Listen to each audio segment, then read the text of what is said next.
Right. I think that I've always said I thought that if somebody in the military knows, then a lot of people in the military know. Because don't you guys talk to each other about all the shit that you're looking into? Or, I would think, but maybe not. Oh yeah, definitely. I Yeah, bet people, everyone talks, right? fighting over it. you know. Right. I bet they do have that going on. Yeah. The truth is like what divides Oh, people and makes people like incited to fight there's a each lot other in the of info war.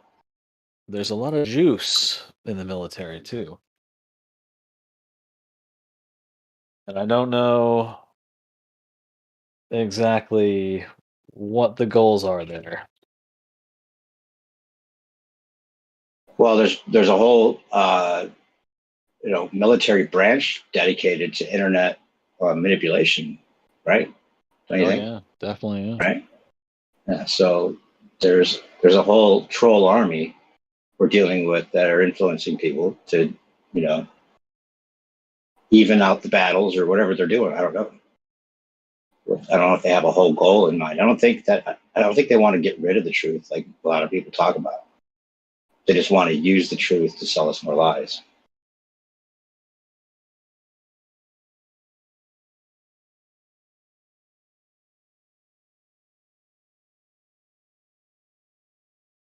I don't think they care what we know.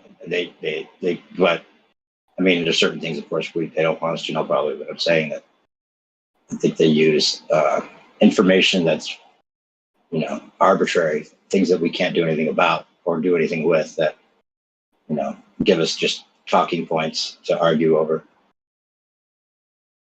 But eventually it might be like, forming into some kind of reveal that makes us trust them again. That's what I'm thinking. The reason I put that out there is just to, maybe strategize or get people thinking about what would we do if they tell us it's an outer pounder invasion. Those were the aliens the whole time. It was just ancient ancestors that live in ponds outside of ours. Now we're surrounded by them, and they could have like real-time gods with UFOs in the sky. Oh man. I think at that point, man, what do you do? What's the fun answer? What's the flat Hip hip Earth? hooray! Just want you to sit on my front row seat for the show. I guess that's the fun answer. What's the flat Earth bug out zone? I don't think they're gonna necessarily do anything to us. I think that it's more show for the themselves. It's a perverse type thing. I think more it's perversity. At least they're putting the effort into making an illusion of the reality. If they weren't putting any effort in, maybe they wouldn't care so much. They just said, fuck us off, not give us anything.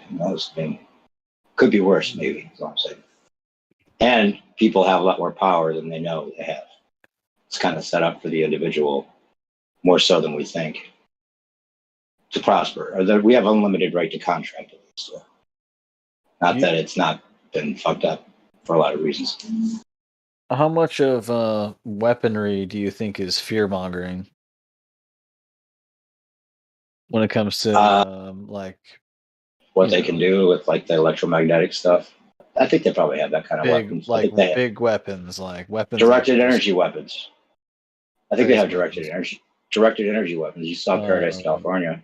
I imagine weapons that create waves in the ocean. Right. Sure. There you go. Is that a plan, do you think? Tsunami? That's why I bring it up. I hear it is. From they can make resources. Stupid waves, is from what I hear. Oh, sure.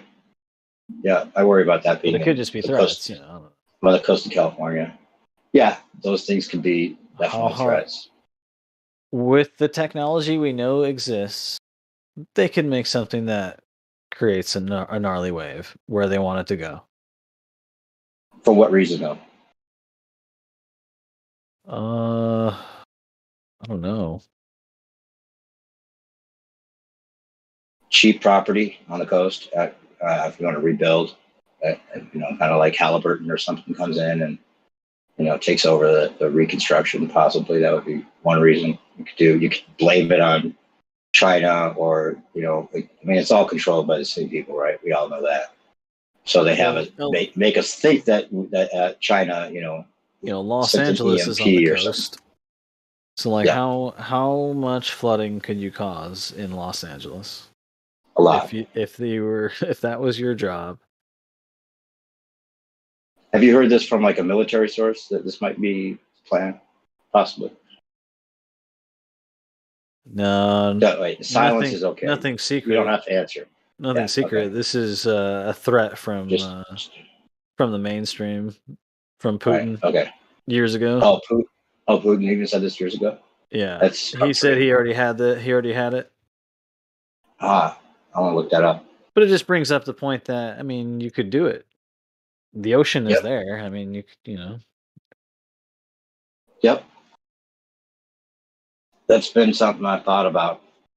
I almost didn't come back to California for that reason for a little bit. And we know places flood. So sure. Yeah, they could do that. They need to feel. I think we're about to go. Well, basically, if you watch Biden's State of the Union address tonight? I heard a bit of it. He was just basically saying we're going to war with Russia. Exactly. And I was pretty. He ended it with let's get him. Yeah. Let's get him. This was the end of the speech. Let's get him. Wow. And it's all about Putin. And I could just tell when I talked to my parents that this is what the mainstream totally got them thinking that Putin deserves our attention, and we're all ready for that to be the case now. And he's paralleled with Trump and everything. Everyone's into the anti-Trump and on the CNN side. So oh my God. So the 2 years of this, and then Trump, not hopefully, but not that I think it's not all an act, but I think that's what they're going to make us think. They're going to make us think that Trump needed to save us. I do think that's possible. So it'll divide. He's the great divider. They loved him. I think it's anyone that thinks they didn't like him in the media, they're crazy. You either love to hate him or love to love him. It's a perfect, spectacle for everyone to be either pissed off or happy about. Yeah, I guess from our point of view. Oh man, that's sad.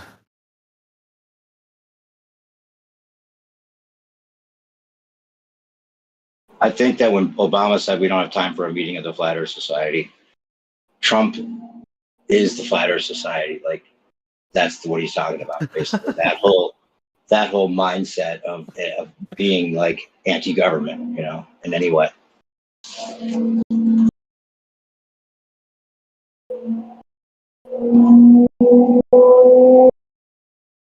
Oh man, yeah. I guess he did have the big not flat. He had the fake news narrative that he pushed a lot. Oh yeah, I hate that. And he's right. It's all fake news. Right, but the thing is that when he came in, fake news was already a thing that people were saying for the right reasons. Right. But then he came in and said it's fake news about me. So any fake news was things they were saying about Trump that weren't true. Also, not Sandy Hook or 9/11 or any of these other things. Right. Right. Things that were the fake news we were talking about. They just co-opt everything or create it. To be honest, from our point of view, even like all the mainstream in the chat, that's fake too. Right. It's a fake within a fake. It's a riddle within an enigma wrapped in a bullshit pile of poop. Yeah, what a crazy system that's been built. It's so sophisticated when you really think about it. It's so sophisticated that they hired people, the perfect people to make everyone believe that the leaders are idiots or, tyrants or whatever they want to make out of them. These idiots are in charge right here. Yeah, this is technically, I guess it took us all to make some weird way. I guess if you think they count our votes, right? They don't. They just hire people and they make it seem like a contest. In my opinion, I don't think the votes count. I think at a local level they do. Well, if you like track it back through like your own family line, like. Oh, you mean the propaganda's been good for that long? Yeah. Yeah. and like how many of like your fathers like built the whole thing, you know? Like everyone's been involved. Well, they gave us our parents' generations kind of got what they were promised in a way. You know, I don't know that everyone will in our generation, but a lot of them that played by the rules got the Okay. reward. You know what I'm saying, like the retirement and Yeah, stuff like yeah. that. So they're the ones that are making decisions now when it's like the decision to fuck everything up because the system served them. They have to vote with. They have to believe in that they're the last of the people that I don't know. Maybe this next generation or whatever the young kids, they'll either be totally pissed off they were made to wear a mask for 5 years or 3 years or whatever it was, or they're going to be so like beaten down that they'll just be more compliant than that the generation before them.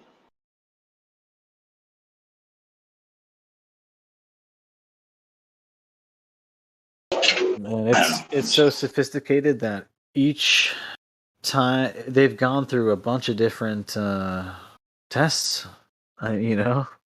Right? How many tests have they tried and none of it's even like detected, Right. if that makes sense. Yep. The litmus tests have been like constant, and they lowered our standard for what to accept as real in such a sophisticated, outright, um, uh, blatantly over the top way, like with the Sandy Hooks and the, just like showing us that, like, I think that all the conspiracy theory was planned along with the conspiracies, like 9/11. Like, they No, it gave us was, the yeah. truth. I don't They know gave how us to what degree, but you're right, yeah. the controlled op. Yeah, like, that's the key. Is the controlled op that In any plays the way. part of seeking the truth, but is just guardrailing everything. Yeah, it adds to the stage theory, Right. you know, it's just like Yeah. it's just wild. It's wild. Yep. It's amazing, actually. It's entertaining. Better than Netflix, that's for sure. Yeah. The Witcher's pretty good. Yo, no, I like this. I'm not saying I don't watch Netflix ever, but The Witcher, I haven't watched it yet. Well, a lot of it's like it's you got to pick and choose or none at all cuz potentially there's things going on that you don't know are happening while you watch. I like that. You get in the background, you mean? 100%. Sweet. I think it's always been there. Oh, okay. Whatever it is. Oh, okay. Yeah, I thought you were talking about this show, The Witcher. Oh, no. The Witcher's a good show, yeah. I'm just talking like Right. strange technology, Reality. harmonics and Oh, weird whatever oh, things that go on. oh, okay. I didn't know you were going there. What do you mean, like harmonics? Just picture like how dramatic you can make something sound in like a normal movie scene. Oh, right. But then I know what you're saying. now think of techniques through that kind of knowledge Right. that just Okay. are in the films and in the technology, and you just don't know they're there because they're at levels that you can't hear and all this kind of, you know, Yeah. gets Yeah. weird. But Yeah. Yeah. it gets And, weird. and But if I can think of it, then it's happening. oh, so yeah. That is well. There's evidence of that already. Yeah. I don't know to what extent is the question, right? Exactly. Yeah.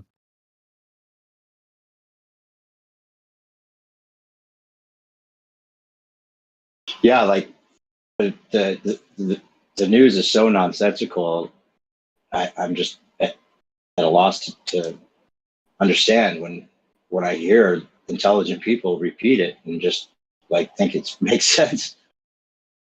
You know, it, it's like there's almost a mind control, like you're saying, some kind of unconscious mind control thing through the signal that's beyond just the information. It's like believe, totally like they live style, Right. To what type degree? Right. unconscious Exactly. shit. To what Yeah, degree is it? Yeah. probably more so than we'd ever imagine. Exactly.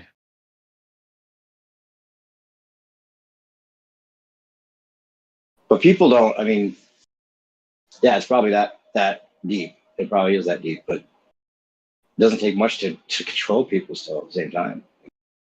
They don't have much of a choice. Most people just want to get along, and get their lives, to a sufficient place where they can be comfortable. And if there's anything that threatens that, then they're not for it. Well, to be honest, I don't think it's like a fightable thing. I think you kind of have to kind of disconnect from what they want you to do and do your own thing. That's about as good as it gets.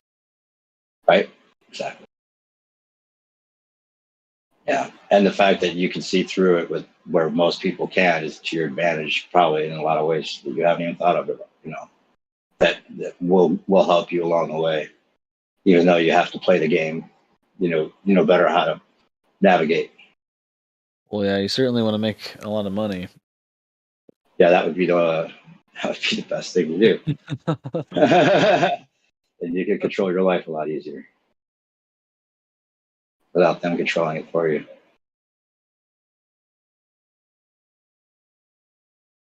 Yeah, it probably doesn't take much, but you gotta be able to make some.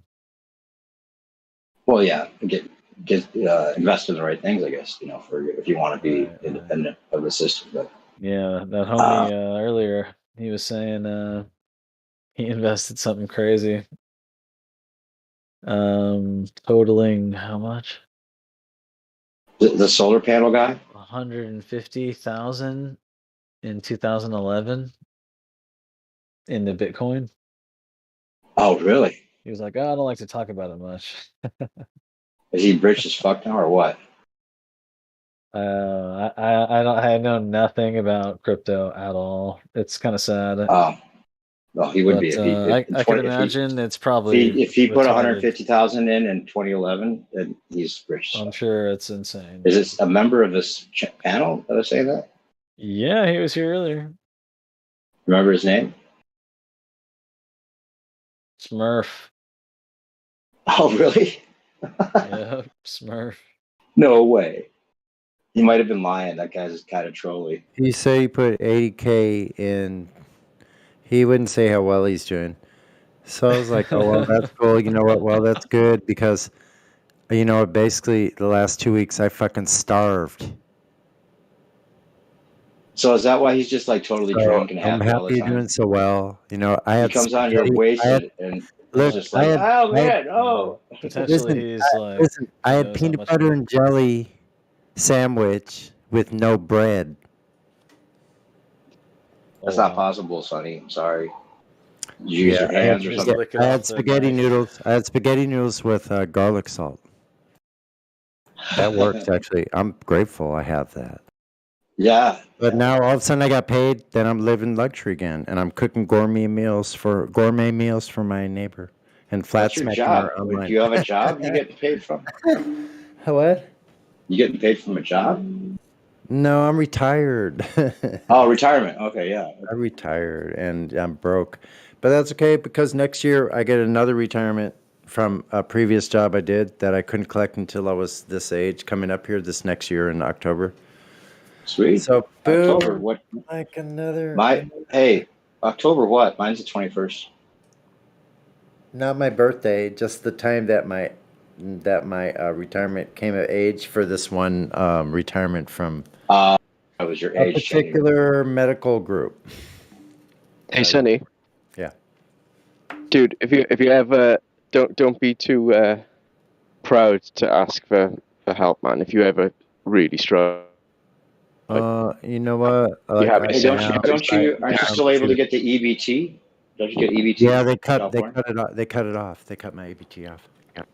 Yeah, if you're ever struggling, though, man, quit, man. I don't like the idea of anyone retired going starving or anything. It's fucking okay, man. You know what? Like, I've been through so much. I don't care. I know, man. I know, but I don't know how to ask for help. I don't. But if it came to it, like the worst case scenario, man, just send me a DM and. That's why. Listen, I've never put any my channel on YouTube for 5 years. I don't have enough viewers anyway, but I never intended to make it something that I would collect money on. When I first heard that people were doing that with Flat Earth, I was like, okay, that's good, great. Like, I'm glad you are. I wasn't ever planning on doing that. Like I only thought about it until recently when I've really been having hard times in the last 4 or 5 years, and I'm struggling to just keep my head above water.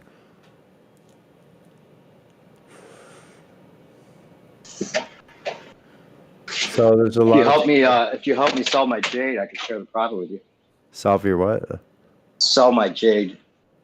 I found some jade boulders, possible jade boulders. Jade. Oh, that's Yeah. cool. Really? That could be as old as like 100 years. More than that. It takes a little more than that. Not necessarily. I Who just knows? want- Yeah, who knows? They said fossilization and even diamonds can be created in a matter of hours. They said gold could be pushed up. They said that the diamonds and what is it called? That's true. What are the things that are pushed up in these? I can't remember. what Stalagmites, it's called. stalactites, all that stuff. No, diamonds specifically. Oh, diamonds. Yeah, how they're pushed up. They said it could happen in 4 or 5 hours. Tectonic gold? plates? No. Anyway, it has to do with gold specifically, the type of layer they're in and stuff. Anyway, never mind. We can look that up later. Okay.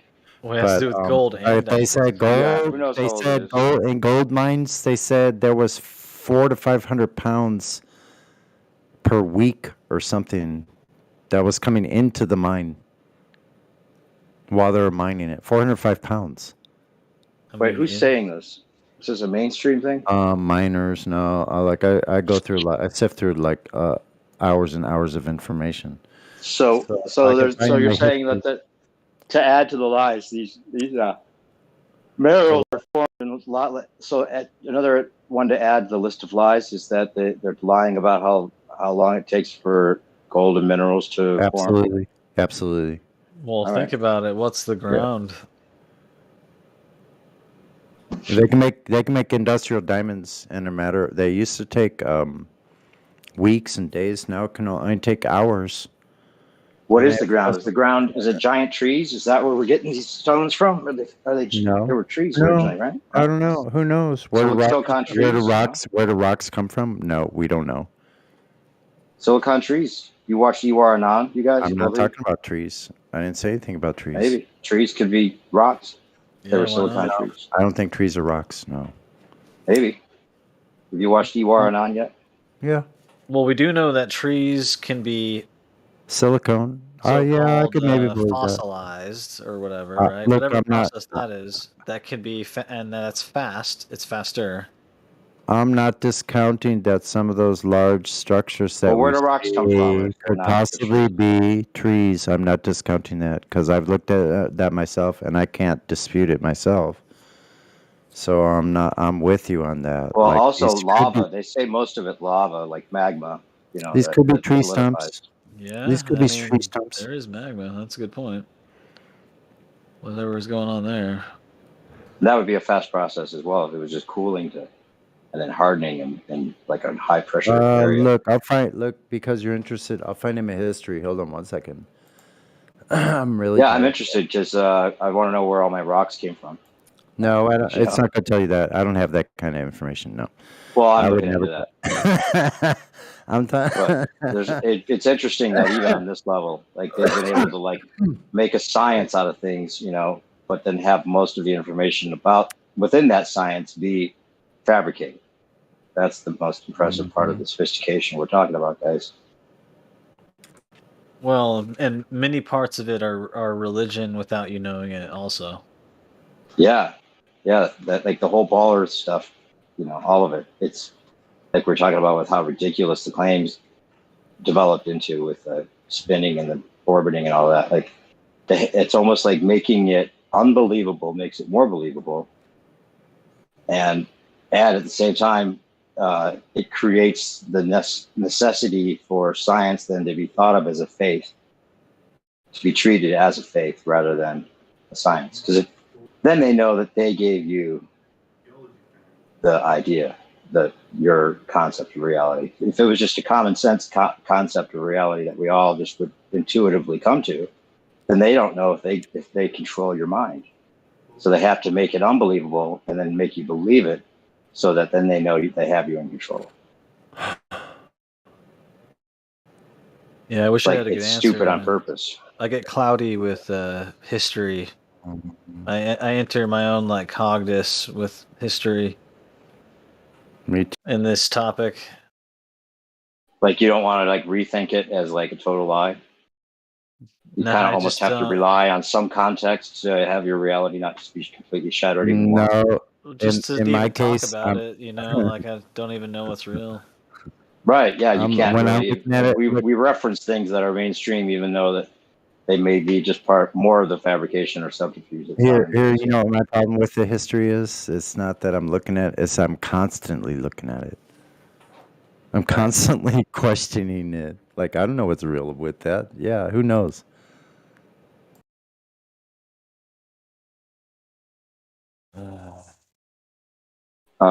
Stormfire, have you watched EWAR and on stuff yet? No, I've only I'll heard send it about to you. it since the Discord. Yeah, it's entertaining for sure. Definitely some of the best speculation you'll ever watch. What about the? I was interested in the. This actually might be the same thing. Is it the flat Earth history deal, like episode 7? Lost History of Flat Earth. That's what it is. Oh, okay. Yeah. I was gonna end up watching this anyway. That's perfect. Yeah, you definitely. It's great. It's like remember No Trees on Flat Earth Yeah. or No Forest on Flat Earth. Yeah. Everyone had to watch that Took me a while, but because it was like what everybody was talking about. So even if you didn't necessarily agree with what the that it was all about, you had to have it in your library of things to talk about because everyone was talking about it. So it's it's on that level, but it's not even I hate to compare it to that in any other way because it's so well done. It's hard to believe it's just one guy doing it. It's so well done. The narration, the writing, there's not one bad edit. Yeah, I'll it's all probably just like put it. together. It's so well done. It's like he's taking you on a journey. And it's great that you get to watch all of it kind of at once because I had to wait for the next episode like a couple months. It would take like a couple months in between the next thing he would put out. 6 hours. Oh, it's even longer than that. There's man. two. There's the Lost History of Flat Earth, and then there's the other one called What on Earth Happened, and that goes more into like the flat Earth stuff. But yeah, I'll send you one link that has them all on it. The guy has all his stuff and like where you can find channels that have them all like episode by episode, but then there's some that just you can watch. You can just pause it and come back to where you left off. But he renamed the What on Earth Happened to like Lost History Part 2 or something like that. But it's all the same content. All right. Yeah, he takes you on a journey. And he's got that voice. It's like, look closer. Do you see it now? It's very entertaining. You have to just get over the dramatics. Some people are turned off by that. Well worth it. One of those things you can't wait for the next episode because he's set you up. He's like, you want to know more, don't you? Well, this may be the end of our journey, but next time, if I see you again, I have to tell you about the king. Like, he'll just leave it, The king? Well, who's the king? What? The king? And then, like, a month later, we'll pick it up, Yeah, on that channel, I just sent you that's funny. some of it. If you want, I'll send you other stuff that's really good in that same vein. How long have you known about the Earth not spinning? What year is it? 22. Let's see. Probably like I don't know. 5 years. Oh, really? Okay. about as long as me.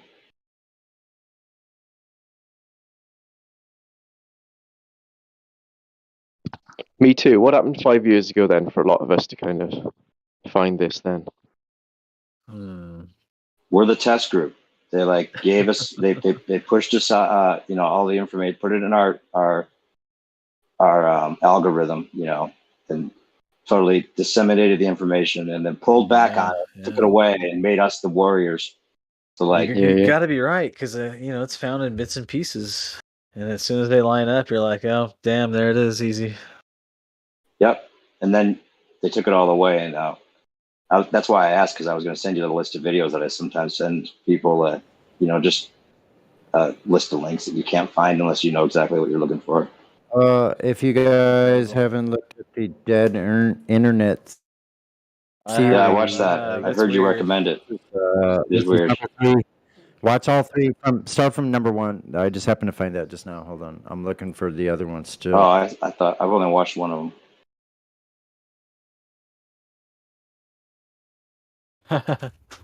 Yeah, I don't think I've seen this one.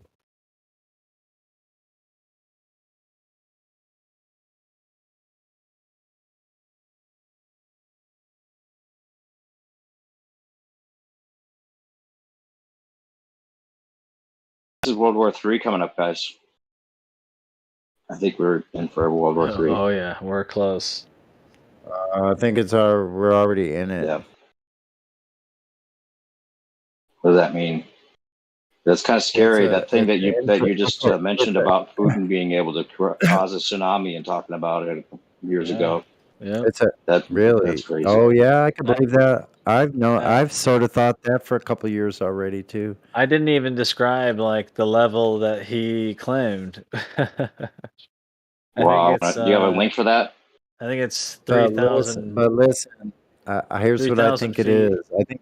I think it's going to be a mass psyop against the American people, information warfare against the American people.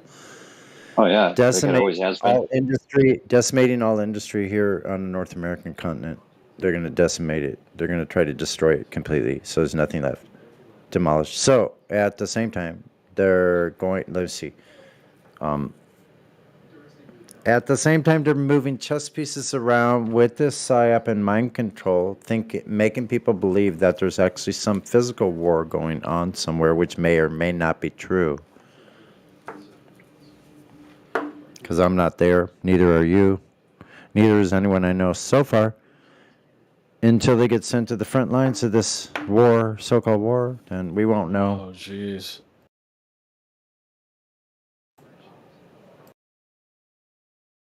So who knows what it is? There's psychopaths in charge. I know that much.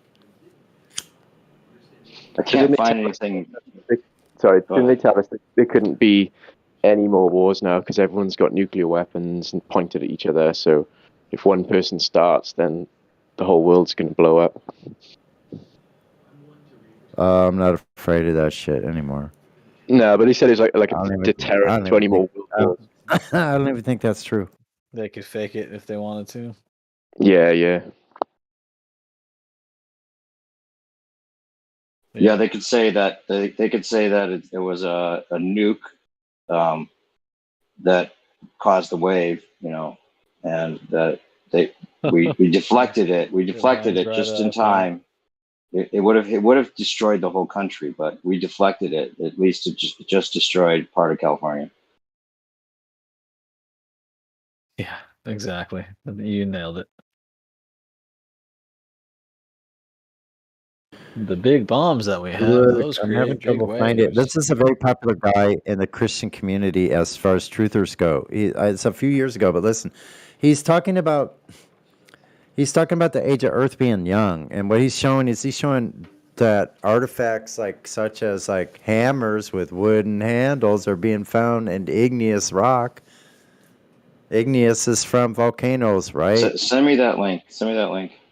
I'm trying to find it right now, man. I've watched so many videos in 1 week. I watch 100 videos. I can't keep up with what I consume as far as information. I can't keep up with in my own and sometimes I'm on it like Chrome. Maybe I had it on Chrome, but I didn't log in. Hold on, let me see if I can find history. Oh wait, I find it here. Hold on. No, that's fruitless. Turn that shit off with those big titties there. Sorry. Anyway. Gee Hey, whiz. could you send me the link? Firestorm, can you send I me the can't link about the Putin? Oh, Wherever okay, you let me got see if I that. can find Darn it. But anyway, tell you what. If you haven't seen my channel yet, here's my channel link. Since 2017, I've had a YouTube I'm a Flat member. Earth channel. I'm a member of your channel. What? Oh, are you kidding me? Did they discontinue my channel? Wait a second. Hold on. What the fuck? You know they will try to shut my ass up. Why does it go up and down 4 or 5 subscribers in one day? It's weird. Oh, shoot. Clicking on the wrong things. Open up stuff I don't want to open. Hold on. Okay. Why does it say null on my channel? There we go. What the hell is that null thing? Okay, we're getting rid of that. Try to null my channel, bro. Flat Earth 2017 Consciousness.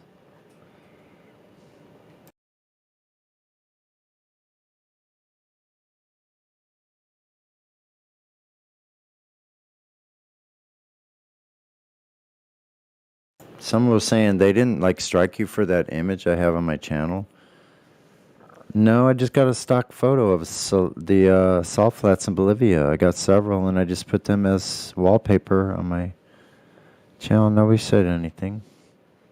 At least they didn't tell me in 5 years. So I don't ever get notifications for your videos. yeah, you won't either. And you couldn't even, like, if you looked up, if you just went to a regular search, it would not pop up no matter what you did unless you typed in the whole entire address.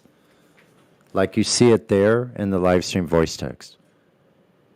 If you didn't type that in, you would never find my channel. Unless I told you about it and dropped Hard time finding it. Anyway. Yeah, in 5 years, I've got almost 500 subscribers. And someone like Matthew Learns, Yellow Belly, never mind, I won't. Anyway, someone like Matthew Learns is doing great work out there. Oh, yeah. Selling nonsense to idiot globers and teaching them the nonsense globe also gets more than 1 million subscribers. Oh, yeah. More than 1 million. Right. Gets paid by Google and by YouTube. Right. What do I get? But that's the thing. They made it only good for cuts. Glad they're so good at, like, yeah. Have You fun make it with off all of discussions that. with you, Sonny, as well. Have fun with that. I have like over 200 videos. Some of them are my own. Most of them are just mirrored videos. But I'm glad I saved them because now they're there, and a lot of those places are gone now, and I still have the videos. So they're there for you guys to watch. I put your link in the chat. I sent it to you. Yeah. It's already in there. Anyway. Almost 3 a.m. Yeah, I gotta say goodnight. Yeah, it's bad time. I'm tired. I gotta All find right, guys. Good talk. this information though. I'll see if I can find that for you, man. Yeah, don't worry about it. I'll find it if you don't. Look up a young age Christians talking about young age Earth, and they talk about some of these things that are found in coal. They're supposed to be 2 million years old, but it's like a bell, like made in New England and like New age what? It's like a bell made in the 1670s, but it was found in coal that's supposed to be 2 million years old. Okay. So it's Christian talker, people that are truthers basically, that were talking a few years ago about the age of Earth, young Earthers. They're Christians. They believe the Earth is young age based on the Bible. Right. So I forgot the dude's name, and there's people in here that know who I'm talking about probably. I can't remember his name, and I can't find the video I was just watching within a few days ago. I can't find it. So Yeah, I hope they don't psy up us with this whole young Earth stuff and tell us that it's only a couple 100 years old and not have it be the truth. no, I think it could be 1,000 years old, but I think they took off 1,000 years, and What do you mean then 1,000 years old? The Earth? no history, all of our history, all of it. Oh, you mean before they started rewriting it? Yeah, Yeah. Yeah, the idea that they added 1,000 years is popular. right, or something like that. That make, I mean, I don't know. I don't have any data about that. I don't really. It doesn't matter, but it could be the same thing. You know, like this dude was talking about how it lines up, how the death of Jesus Christ lined up with the earthquake in New Madrid, Missouri in 1811 and 1812. So you have to follow the rabbit trail. This is the trail I came from. I just came through that, and I can look again. I'll probably find it. But try to remind me, because I'll have to sift through this stuff I've been looking at. That's cool. No worries. Yeah. I got the info. I'll remember what you're talking about. Yeah, you can look it up yourself. You'll find these dudes that are talking about young Earth, and they're saying, like, they're Christians, but they're saying, like, according to the Bible, like, this is what this said. Then we find these things that have been flooded out in mud, like they're found in layers of rock that is basically mud. Under layers, it lines up with the flood. The layers we're talking about. And then within that layer, get this, they found man-made objects such as an iron-forged hammer with a wooden handle. Sure. That's fossilized. Okay. A Right. fossilized iron thing, like it's supposed to be millions, maybe 1 billion years old. From what the mainstream's saying, that should not be there. So what it just means is that it's much younger, and that it takes much less long than they're telling us to create fossils. So that we have a totally skewed timeline. They're all. Wait a minute. Wait. It's a leap in logic there. You're saying that because the tools couldn't be that old, that means that if they're supposed to be 1 million years old, but they're actually they seem to be that old because of the fossilization. Mm-hmm. But they couldn't be that old because the technology wasn't there for them to have pots and pans that long ago. Is that what you're saying? Yeah, it doesn't fit within the mainstream. So what I'm trying to say is there was layers of human development, like these things that were made, like the bell that was found, and the hammer, and the shoe that was fossilized, and like under like. Well, what about the idea that like that there was old worlds that had that technology and were more advanced than we are now? I'm not discounting that. Yeah. Okay. Yeah, that seems more likely to me. I'm not discounting that at all. Yeah, it's possible, but. I am kind of saying, I guess, and what I'm kind of like focusing on, which maybe is not that evident, is that we don't know what the timeline really is. No, that's why I asked if you watched any of Ewar's stuff. He's got. Yeah, I watched all of it. I watched the new one. Did you watch the new ones? Yeah, I'm watching that again. Five new parts, yeah. Yeah. So I'm still working. Where do these orphans come from? What happened? These orphans, where did they come from? Put them here. Weird. Look closer. I know. You think the mercury was full? The story of Orpheus. I love to talk about that part of it. Orpheus crossing the stream. He had to carry, because the gold was the Christ. The Christ was the gold. It's the trip how the guy speaks, so it's very like I don't know how to describe that. Look closer. Do you see it now, Sonny? Oh my God! I'm taking you on a journey. bro. It's like the dude's talking to me. Holy shit! Do that. Yeah, I thought about making a channel just using that voice and like describing something completely different than what he's talking about. Dude, you sound just like him, man. Yeah, I think I might do some videos with that voice, just That's really as an wild. homage to him. I almost got chills because you sound so much like him. I'm like, it sounds just like his freaking videos. Whoa. It's funny because there was a accusation put on him that there was a guy from, the guy, fucking drama happened. Okay, I guess what happened with him and FPV Angel accused Ewar of being someone from his own team named like Elliot, or he had his he was part of the FPV Angel team, the Particle Matrix people or whatever. Who are they? Consider themselves a tree. You know who FPV Angel is? No. Oh, okay. Well, he's part of the Flat Earth Lexicon. Look up FPV Angel channel. And FPV Angel. They think the stars and the sun and everything and the moon are all part of like a technology system above us, and rainbows are certain things, and like a projection from Earth. The map that they go off is like a standard kind of flat map with Japan on the right and America on the left. Are you talking about the moon image, the reverse image upside down? No.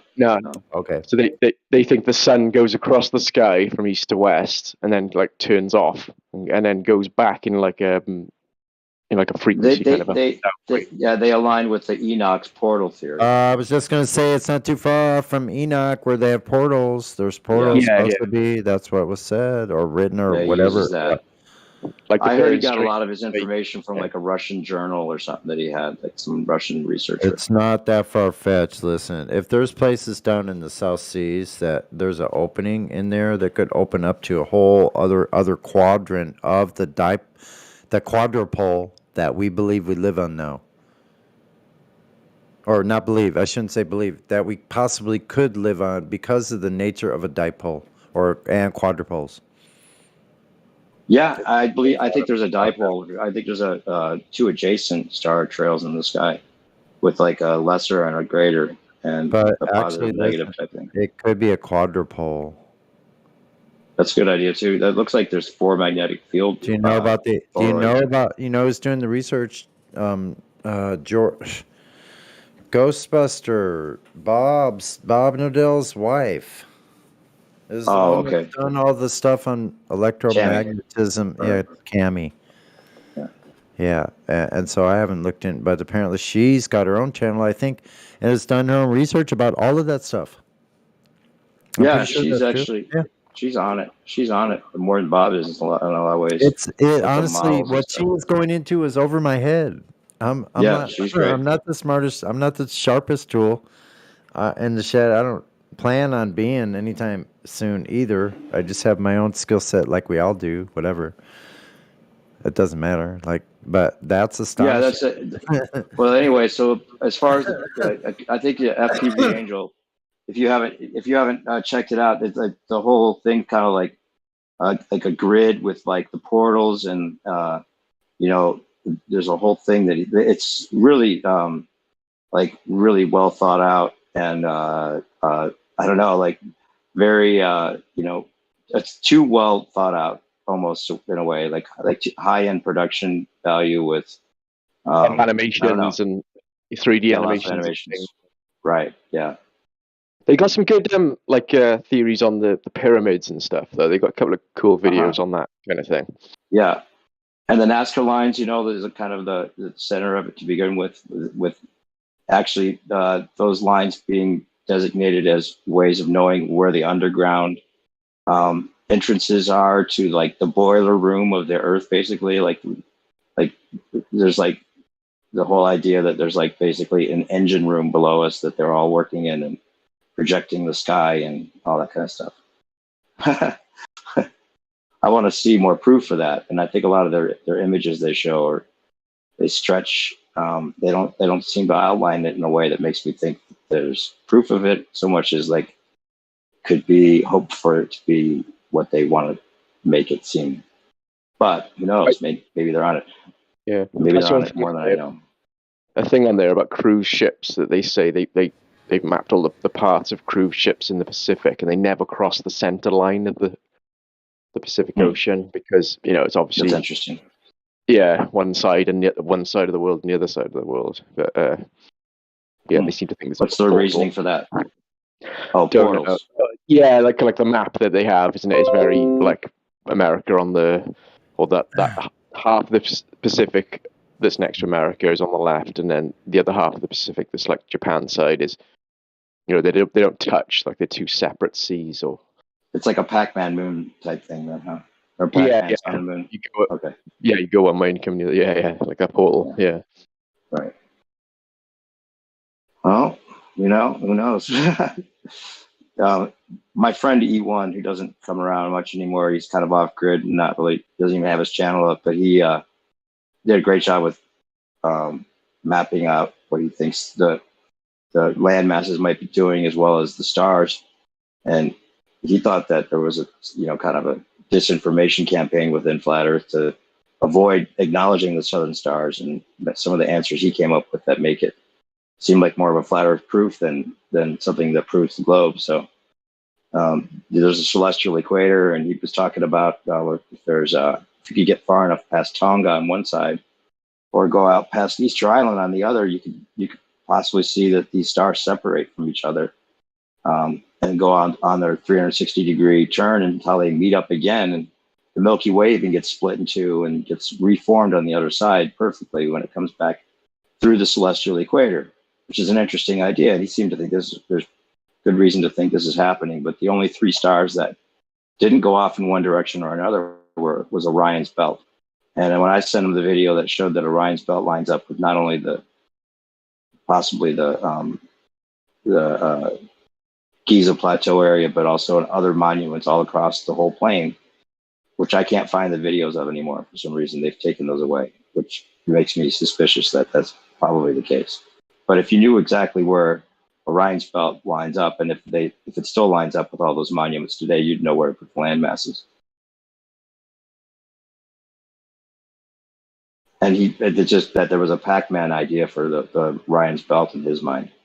They just seem to disappear and reappear right in sync with everything else, which is also a weird idea, but maybe that's because they're projections. Who knows? We don't know.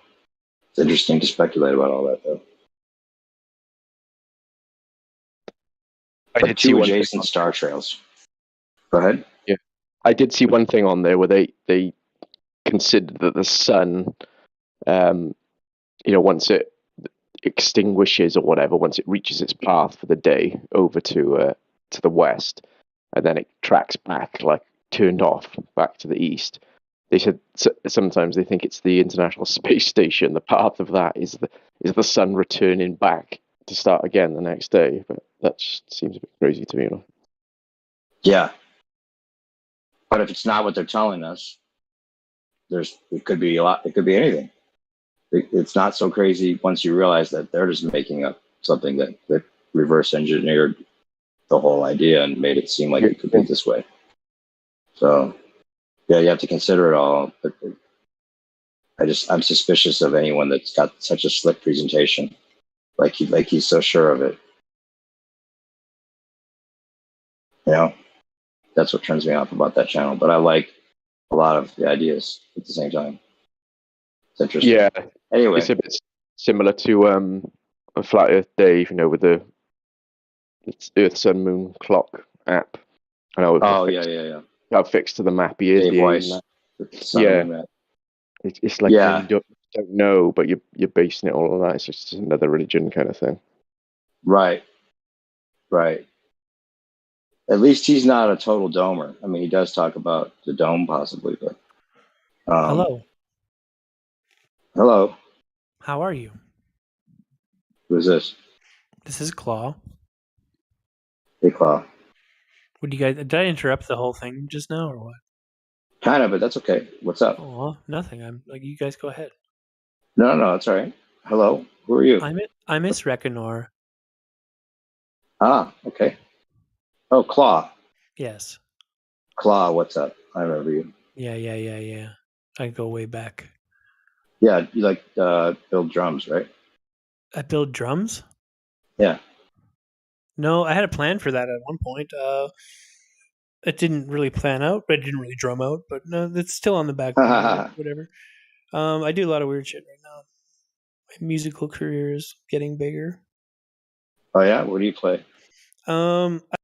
This weird thing like we hacked the Launchpad MK3 and added a bunch of functionality to it. So like I've been like I can basically play like Spanish or like steel string guitar on it, like with surprising surprising accuracy, and like you're cheating completely, but it sounds really really good. So it's like a 64 pad velocity sensitive friggin' thing that you're playing instruments with. So like I kind of want to develop, because you can even do it one handed, which is really strange. Like so, like people that have lost hands or like injured themselves, you can like reintroduce to like the musical therapy and stuff. It's kind of neat. That's interesting. It's like you need like 3 digits in order to play it because it's like that expressive. It's pretty cool. Are you gonna patent it? I don't know, because it'd have to be like a non fucking whatever, the non-profit corporation to get funding from it, or not a corporation. You know what I'm saying? It's like fucking super late right now. But I don't know. I don't know Yeah, what that's they do cool. just yet. That's interesting. And then You I'm gonna hacked raise it? enough. Yeah, we added a bunch. I've been doing that for a while, like adding a bunch of functionality to music production stuff, and like taking out the bottlenecks and making it more streamlined, Cool. and taking the proprietary stuff out. So like your contact will play everything instead of just like stuff like certain things. Well, that's interesting. Yeah. It reminds me of something I saw Bjork created. You ever see that? Who? Bjork? No, I don't know that. The singer Bjork. Oh, Bjork, yeah. Yeah, Bjork. Yeah, she's the same. She had like, is she? Yeah, she's Icelandic as fuck. Icelandic, yeah. Are you in Iceland? Yeah, no, I my parents moved like super early, so like, but yeah, she's in a new movie. She's in like the Northman movie. That trailer is so crazy for Vikings. Yeah, I saw that. Man, like Bjork's in it. Yeah. She got that like those notches in her teeth from biting the shields, like those like straight lines that look like braces. Like that movie's gonna be so fucking good. Like, yeah, totally. Catches the spear. I was thinking that you look up Bjork musical instrument. She had like this light up pad thing that you play like all kinds of shit with. That might be it. It might be a Launchpad Mark III, or like what's the other one? I can't remember what the other one was called, but yeah, they're similar. Like Bjork. Did she develop it or? I don't know if she just funded it or if it was part of her developing it. I think she did. Yeah, she's kind of a genius musically. She's a little bit eccentric. Like I remember, like she was like in that interview, she like rips apart her TV and she's like, "I imagine they're little cities and they're people with hopes and dreams." And like she'll get off a plane and just beat the living shit out of one reporter that tries to ask her a question, like savagely. Oh, really? I haven't seen that. Yeah, Bjork and reporter clip is like she fucking destroys that bitch. Like. Really? I didn't see that. It's interesting. Yeah, she's very eccentric. Yeah. I love her. But not fake eccentric, even though she's famous. She's talented. I don't know if she's like that talented these days, but like there's a few people like that. Oh, like, yeah. Almost like Yolandi Visser a little bit, but like. Oh yeah, I love Yolandi. But like she's I don't know if I love her, but like those two fucking as like I saw her live. Yeah, like those two are actually they're shit people. They're not cool at all. Like they're fucking like Luciferian fucking dickheads who fuck with people. Yeah, like, it sucks. It's not good at all, man. I didn't realize that at all. Well, I wouldn't say they're Luciferian. That's the claim, at least. But it is. It's like when you mind fuck people. You know what I mean? It's totally Luciferian. Like you're like a guy that's working on the crew. They'll be like, "Oh, he touched Yolandi's teats, man," and of course they didn't do anything. He's real bad. It's like, do you want to that just was call bullshit. the cops? I saw that shit. Yeah. Like my heart kind of just kind of sunk there. Yeah, it sucks because I wanted to like them and I have to hate them. You can't. Yeah, it sucks. Yeah. It's just like they would go along with that, like fucking bullshit. Like, or it could be just a fucking. Is it just a fucking like a media thing where they just like prank something? I don't know, but it made them look really bad, so I don't know why they go along with it. Like that sucks, man. Like Okay, I hate it when like things that you like take that moral dive and you're just like, oh, I'm scummy. Yeah, like our whole reality, basically. Like even like I was just reading about Steve Jobs being fake, and I was like, oh, him too. Oh, Steve Jobs, yeah. Of course, All these people have of course. backstories, especially Steve Jobs and like George Soros or whatever the Amazon guy. Like why did I totally call out Elon Musk as fake, but didn't realize that so was fucking Steve Jobs. He was an earlier version. Who's the Amazon guy? What's his name? Owner of Amazon. Bezos, yeah. Like Bezos's parents were fucking like CIA people, like the most fake fucking putz ever. Yeah. Or Bill Gates too. Bill Gates was hardcore. His mom paid for fucking everything. Like they was privileged as fuck. Right? Yeah. His dad was like, yeah, brutal. Like nothing's real. All the fantasies and the fucking nothing's real. Yeah, they always have to make it seem like some guy that was poor that came up, and because they give us the idea that we could do it too. And maybe if we work really hard, we could work our way up to being Bill Gates. Slave. Yeah, man. You go to work, boy. Come on. It's I call it the Skywalker complex. Or it's like when they play, they just like appeal to your morality and your empathy and stuff like that. It's like when bands started having like backstories, like Korn or something like that, with like, oh, he was abused, blah. You know what I mean? Like, or like, like that. It's stupid. And they always do that with like America's Got Talent, and like the, oh well, I'm stuttering. Well, some of them are, like hit the gold buzzer, Howie. Like, fuck off. Right. some of them are talented though. Like, I remember Jake Quickenden. Like, do you know who Jake Quickenden was? He was on a few of those shows. Like, he was singing some weird like upbeat thing, and the judges stop him, and he's like, "It's like wait.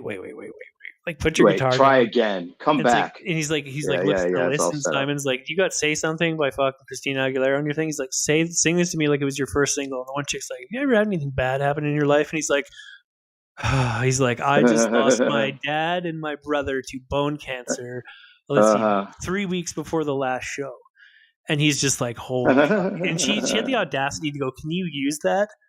And he's like, "I could, but like," you know what I mean? Like, he's like one of the best like male singers in the world, dude, because he can just convey like raw emotion. Jake Quickenden. He's like ridiculously Quickenden. Yeah, I'll give you a few examples because I don't want you to hit the bad ones, but like, I'll link. Wait, who are you? What's your name? Yeah, let me play into the cult of celebrity. I'm going to link you a few of these, but he was like a reality show dude, but he was on like skating with the fucking people or like Dancing with the Stars. Super fit, super like nice guy, but like when he does sing, like he's got a bunch of originals too. Like I've played them for people, like, and they're just like, "What the fuck is this?" Because it's like really intense. Like, hold on, I'll link you a few good ones. Like, all right, cool. Yeah, Grace Vanderwaal was also a real talent who came out of that show. I actually do watch some of it for that reason, just because there's like that little, gem in the rough. If she's fake, I don't want to know. Okay, I like the weird ones, man. I like the super weird ones. Like there's like the voice. I like the voice because it goes all over the place. Like there's like the voice top like weird instruments that people did, and like this the contrast is weird. Like the dude from South America has got an accordion, and like it's just sweaty dude. And like the French guy, like French judge is making fun of him, like, and like they're all just kind of like, "What the fuck?" Except for the one fucking like the one Russian bitch, because like he's playing accordion like a god, and she all of a sudden she just looks at him like fucking like, whoa, like this is the hottest thing in the world. It's so funny. It's like, oh man, I don't know what you're talking about. Reaction is. Hold on a second. You know your reaction is scripted, man. No. That look when a bitch looks at not a bitch, sorry. When a woman looks at somebody with those kind of eyes, like that, fuck me, fucking like you can't. Fake that. Like, they're all actors, man. It's all bullshit. It's all the cult of celebrity. We're brainwashed into having idols and fucking worshipping people just because they're good at playing the guitar and singing. They're just people, man. The Korean thing is so weird. Like they had Korea and China ban like effeminate fucking boy bands because like they don't want this. They said like Western mind virus fucking shit. It's like a Western ploy to fucking try and like demasculate and weaken their country. I don't understand like the whole idol thing in Korea. Like, you look up like say BTS. BTS is the big one. Like they say, like he's got like one of the members, like they all got like prestigious degrees and like like business and like management and like shit like that. But you look up like at Star University. Like it's like Star University, and you look it up. These schools are completely fake. Like what the fuck's going on in this country? Like, Yeah, because of the whole like Weinstein shit that's happened, and what do you mean? How's all, that? What all the the Weinstein? all the act. I'm just talking about the cult of celebrity. Like, Oh, people fan out on these people because they're good at singing or they're good at acting, and yeah. you know what I mean. They can't possibly do that for themselves. So like they surround themselves with people like that because like the only Yeah, thing you but can do if they can't do it for themselves is own that and like enslave it basically. I think it's a whole psyop. You're going back to like Elvis, Oh yeah, things like Elvis, that. like, yeah. They it's like create that, these. They create these people just to manipulate people's minds because people can well, just. I don't know. Yep. Like, yeah, it does happen and stuff like that. Like the subconscious and like subversive use of suggestive techniques in music and stuff. It's there, but like Yeah. there's a It's lot like of good. Weinstein is because it made me realize that all these actors that I thought were great and stuff all turned out to be pieces of shit, Well, and okay. maybe question why I looked up to them. There are certain like who did you look up to that turned out to be fake? Like, Well, I don't know. Like Kevin Spacey, I liked his films. I thought he was a good actor. oof, yeah, he was a good actor, but he's a You know, psychopath. Like, and then I he should've realized he's a given- psycho fucking. It's like we were just Do talking you about wanna with know? the Antwoord. Do you want to know the explanation for that though? Look up Google Kevin Spacey's dad. Oh yeah, I think I did look into that. He looks like fucking. Oh my god, he's crazy. He's like the leader, like the top of the pops guy. What's his name? Who's that pedo that fucking just ravaged the UK? Jimmy Savile. Jimmy Savile was buried. Like he was buried in a fucking like a cement sarcophagus, buried vertically facing east in a very specific location. They had to like move his body because he was going to get desecrated. Like the Christmas card from Prince Charles, like the royal family, he got a Christmas card, and it said, "Dear Jimmy, the world will never know what you've done for them. Best wishes," like Prince Charles. Like, what does that even mean? That's crazy. Like he was given like evil. fucking authority. Like he was like. There's a video of him abusing a chick. You say he was a Beatle? No. Like he was a much Somebody music did. kind of presentator back then. There's a video of him pinching the shit out of some chick's ass like live on television, but you can't see it because he's like surrounded by a bunch of people. She like tries to squirm away, and like it's so. He like jumps, and he kind of just really jumps. Like we're talking like he grabbed her by something real sensitive. Yeah.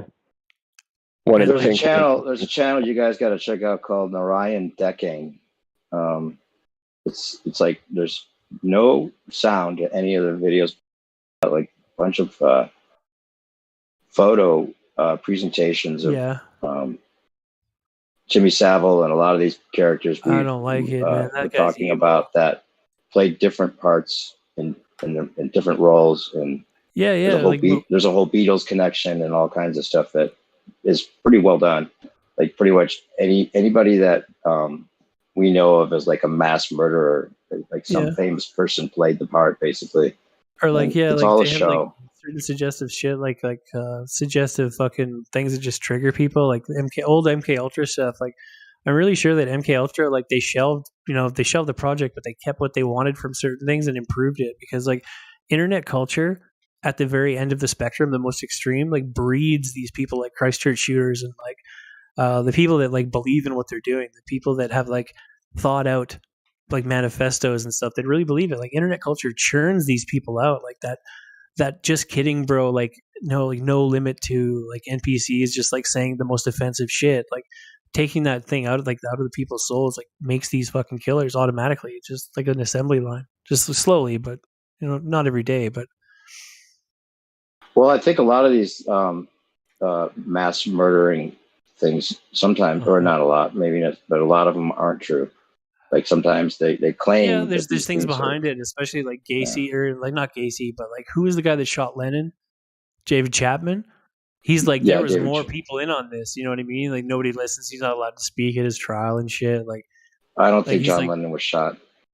Oh, he was. Why not? Because I don't think that was John Lennon at the time. Well, I'm not sure. I'm pretty sure he's dead. Like no, not the original John Lennon. No, you're talking about the original other one the one that got replaced was Paul McCartney in the car No, accident. they were all they were. Well, that's what I'm saying. You have to look into other options as well.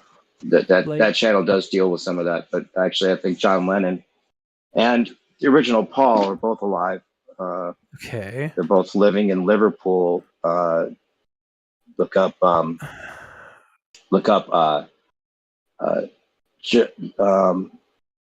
John Halliday is who Paul is. The original Paul is John Halliday. Yeah. He was actually giving tours of Paul McCartney's childhood home. That's crazy. Yeah, maybe. And, you never know. And the other guy is John Lennon. The original John Lennon seems they just. I think they that were what just like happens swapped is out like celebrities. Swap. Yeah. It seems like that's the case. Yeah. What about Colin Unwin is the guy that the original John Lennon look up. What do you think Colin about this? Unwin. This might be his. He still takes care of Strawberry Fields. It's right across from where he grew up. He don't step on the strawberries. Yeah. No. It's like it was an orphanage. Yeah. What do you think of Sandy Hook? What do you mean? What do you think of Sandy Hook? What? I love Sandy Hook. Shh. This is fake as fuck. What do you mean? Yeah, of course. But like, they used like this. I've done some research too. Like, not to sound like a schizo or anything. They used like a bunch of those kids. Like, they're actually alive. They sing at the football. Singers. That's insane. Like, yeah, singers. They used pictures of them as they were much younger and claimed that they died. Yeah. I found one of them on Facebook, man. Like the one of them was. This is a sketchy subject for the live stream. Yes, I know, but I'm. Oh yeah, shit. Yeah. Sorry, I'm gonna stop. But like, It's all in a video game, not YouTube thing. Yeah. Fuck. I apologize. I didn't know that was in the. I'm a schizophrenic, and I'm smearing myself with peanut butter. Yeah, I apologize. Sorry. But yeah, the interesting thing about that is I think they showed. Like, I don't think that people just happened to see that was them singing at the halftime show. No, I think they showed that to us on purpose. Dude, we've talked about a lot crazier shit already. Yeah, I know. But it's funny. I would respect electromagnetic weapons and them psyoping us with nuclear bombs being fake and everything else. I don't know why nuclear. Yeah, that's true. But I just wouldn't want to jeopardize anything by saying anything. No, I wouldn't think so. I think that's a cautionary thing. Is fine. I just think it's interesting that they do show us the truth and the lie at the same time. Oh yeah, on purpose. They mix them together, like JFK too. Like, who finished off JFK? Like, was the limo driver and shit like that. Like that's what I thought for a while, but now I don't think that anymore. They give us all these different options, and that looked like a good option at one point. They edited it to make it seem like it's a driver, and then they give you another version where it's not, doesn't look like that, and then they give you another version. They had all these different versions of this doctored thing that was not even true to begin with. I don't think Kennedy's dead. Oh my God, are you still doing this? His brains. What do you mean? Am I still doing this? He's dead. Like, that was a dummy, in my opinion. Dude, fuck off. Yeah, that's how crazy our world is, dude. I think I'm hearing that's how crazy our world is. I know, maybe like there's like places like that, but I can't get on board with that, dude. His brains were everywhere. Well, I wouldn't at first either. I was totally opposed to it. I was like, this is crazy, before, but dude, I feel like I'm being trolled at this point.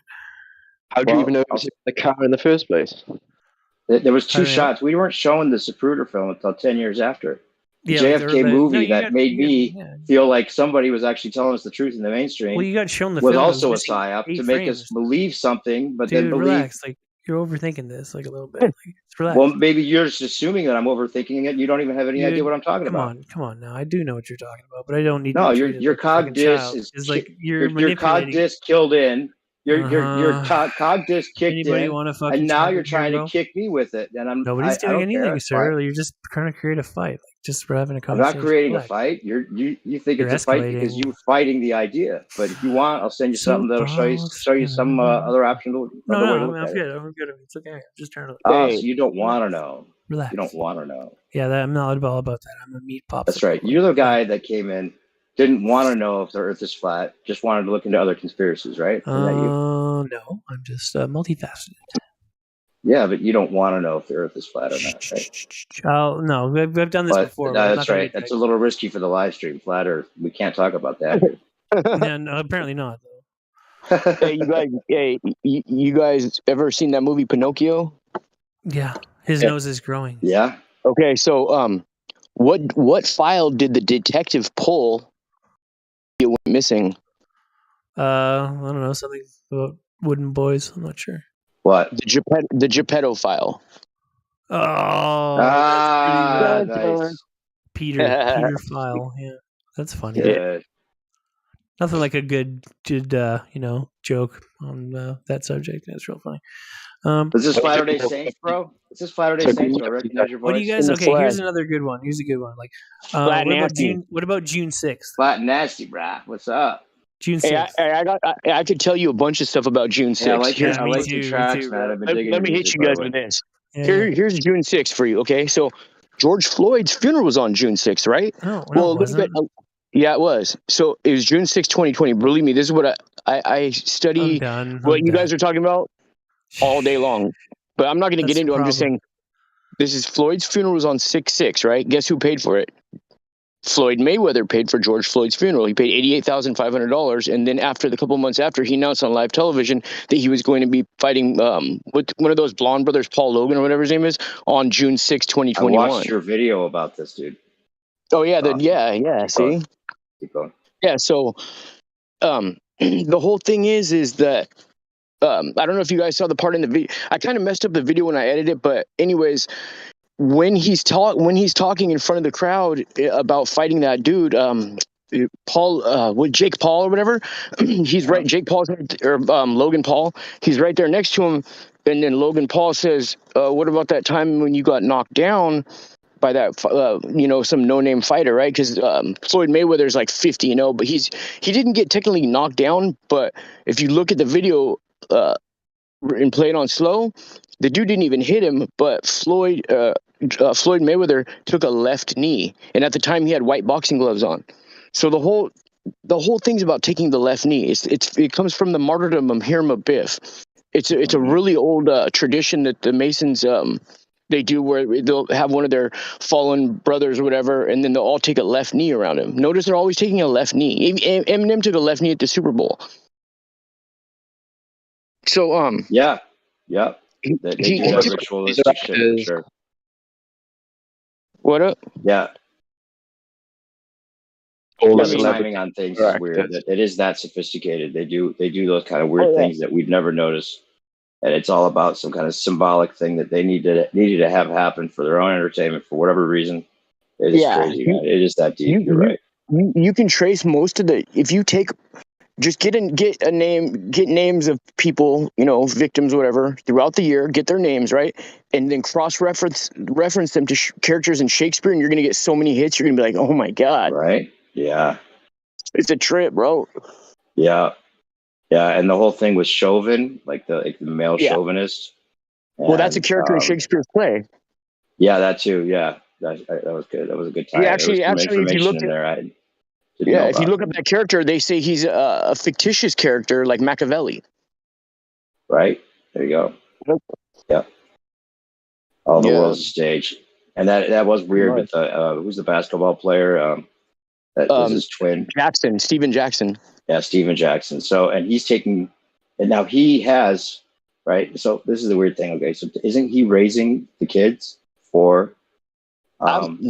I didn't know about that. I'm gonna have to look into I heard that he's raising the kids now, which makes me think that there was never a George Floyd. It was just Steven Jackson the whole time, right? I think it was, yeah, because in the interview, when he first does the interview and he says George Floyd was like his twin brother, he's wearing a sweater that says Viola. And if you look up the cross-reference Viola in Shakespeare's play, Viola had a twin brother. Right? That is crazy. Yeah. And also she dressed up like a guy too in the play. She played, you know what I mean? So it's complicated, but it's really not, you know what I mean? Right. No, it is. It's complicated, but it is complicated. It's so complicated. It's like we can see that it's there, but the reason and everything else that behind it is even probably deeper than we could ever even figure out. Yeah. They also do a lot of things on the, like every 666 days they have their little events too, and that's not necessarily like a noted calendar day. It's not like September 11th or March 22nd or something like that, but they'll do events every 666 days. Yeah, and they go by the stars. What is it? The millionaires believe in astrology or astronomy, or and then but the billionaires believe in astrology. Yeah, exactly, Don. You know, I tell all these people that believe in astrology and all the astrology signs. I say, dude, that's a wheel representing flat Earth. You know, where you have the 12 zodiac signs match up with the 12 disciples with the 12 months of the year, and the zodiac starts on Aries, which is May, right, or March, and I think that's when our real actual year starts, is in March. Because like you have like the months like October or Octagon, that's 8, and then November Nueve, which is really 9, and then December, which is Diez, is 10. So I think January and February is the shortest month, and I think that's when the year ends sometime mid-February. I mean mid-March. It could be the Ides of March even, because Ides of March, I saw an old coin from like a picture of it online that a coin collector had that was supposed to date back to like the times of Julius Caesar, and it says ID and then a dash and then MAR, like the Ides of March. Well, if you spell that backwards, it's Ram Die, and the Aries Ram is dying right at that time too. So it's like weird how they do everything in reverse.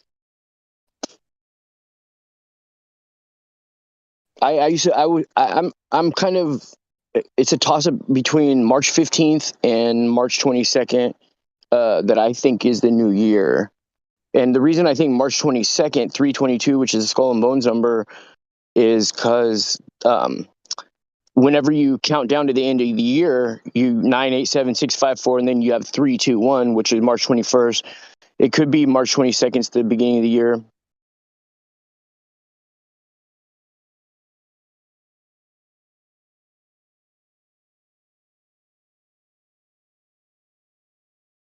Yeah, you're going deep, man. I was just drifting off, and you got here. Now I'm like, oh shit, bringing some crazy shit up. Now that I thought I was the craziest one on the panel, no longer. Yeah. You know what? You heard of the 322 though, right? Oh yeah, the 322. Okay, yeah. so that's the go ahead. The skull and bones number, right? Okay, so right. Mm-hmm. 322 in the alphabet is CV, right? CV, which is the dome and the pyramid. So the letters are symbols too in our English alphabet. Mm-hmm. They're symbols and they're alphanumeric.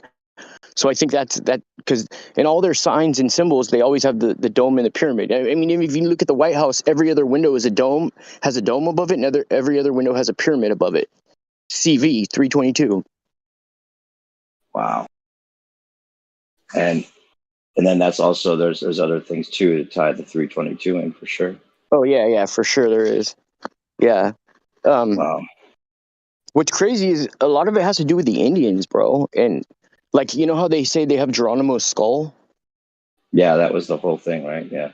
Yeah, Geronimo's skull, and like they have all these Indian burial grounds. That's why and they stuff use like the that. skull and bones, is because it's Geronimo's skull and bones, right?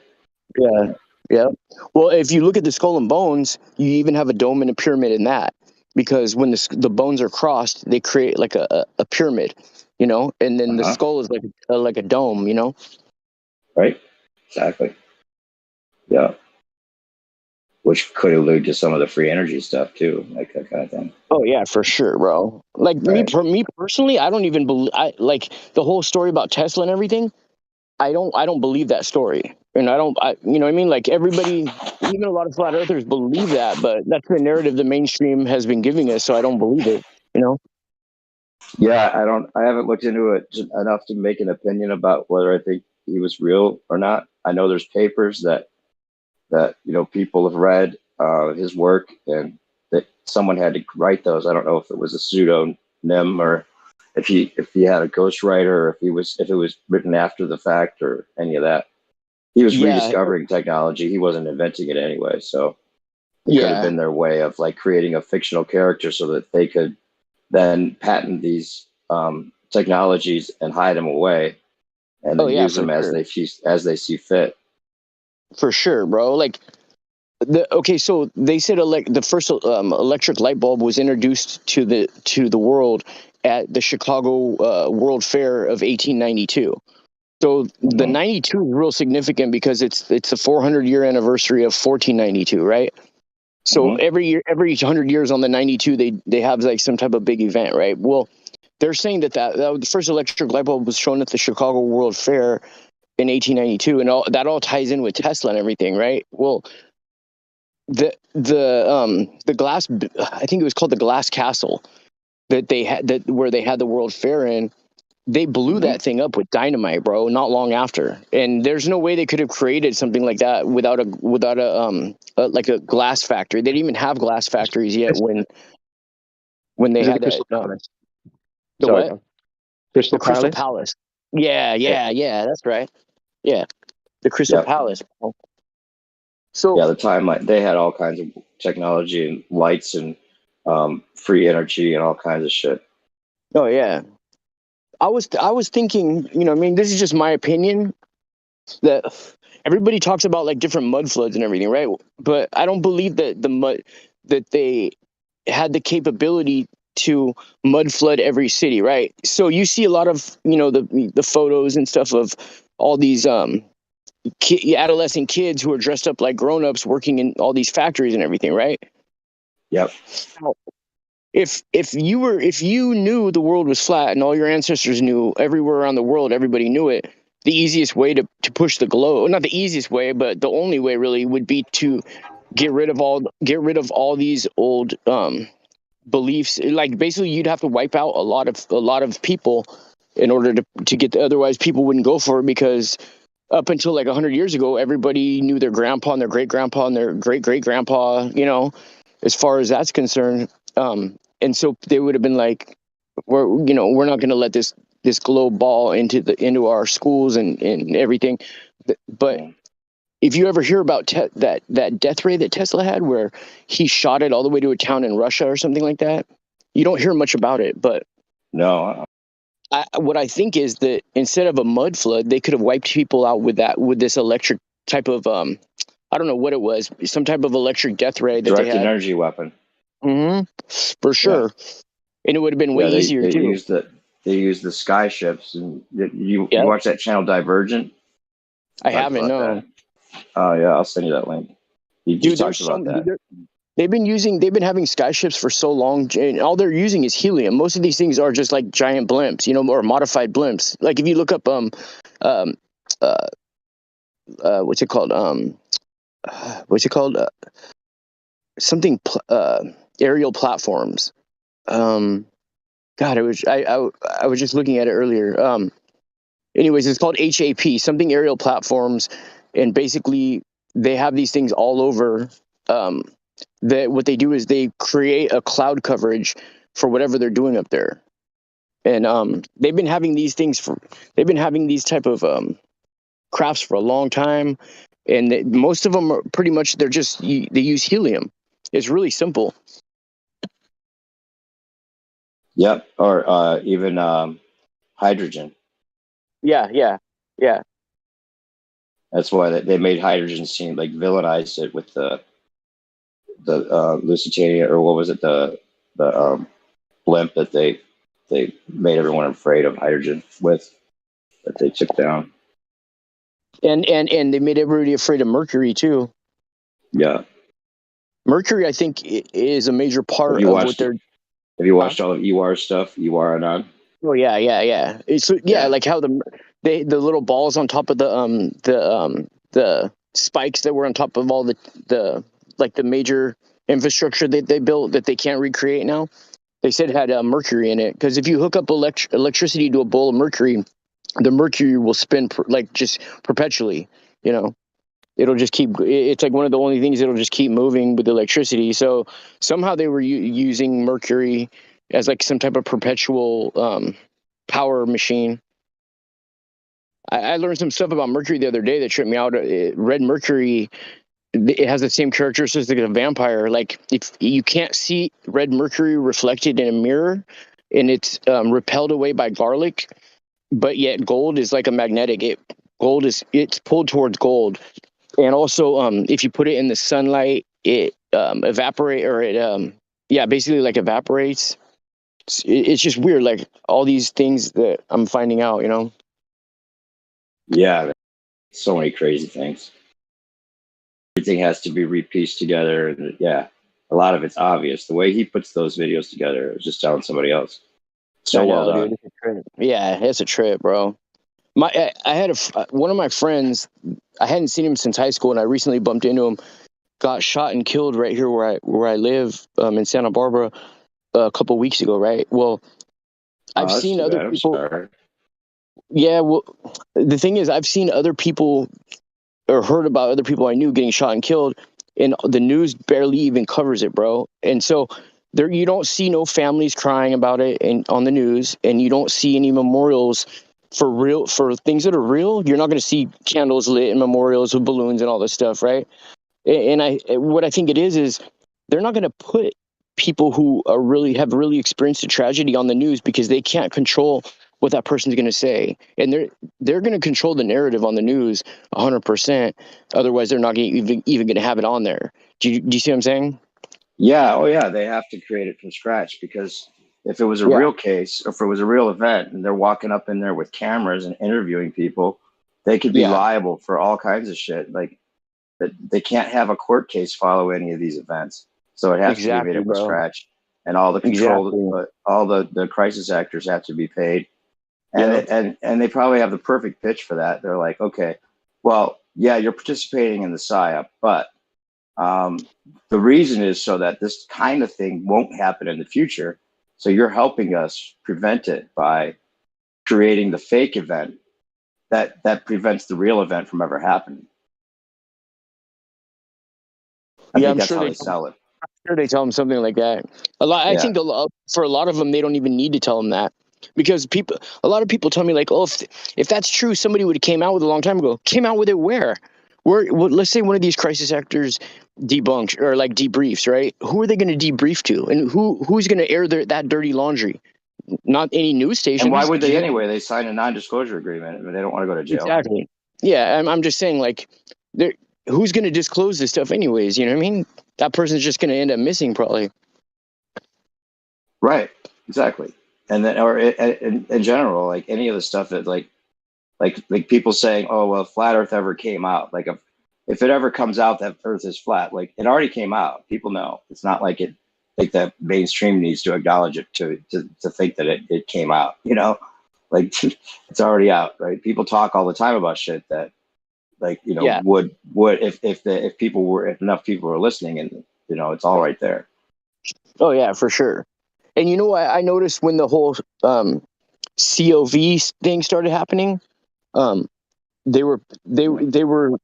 had so many flat Earth references, like flatten the curve and all kinds of other things. But another thing I realized is like even the speed limit on the freeway is 65 pretty much everywhere in the United States, right? Well, 65 is flat Earth. It's FE in the alphabet.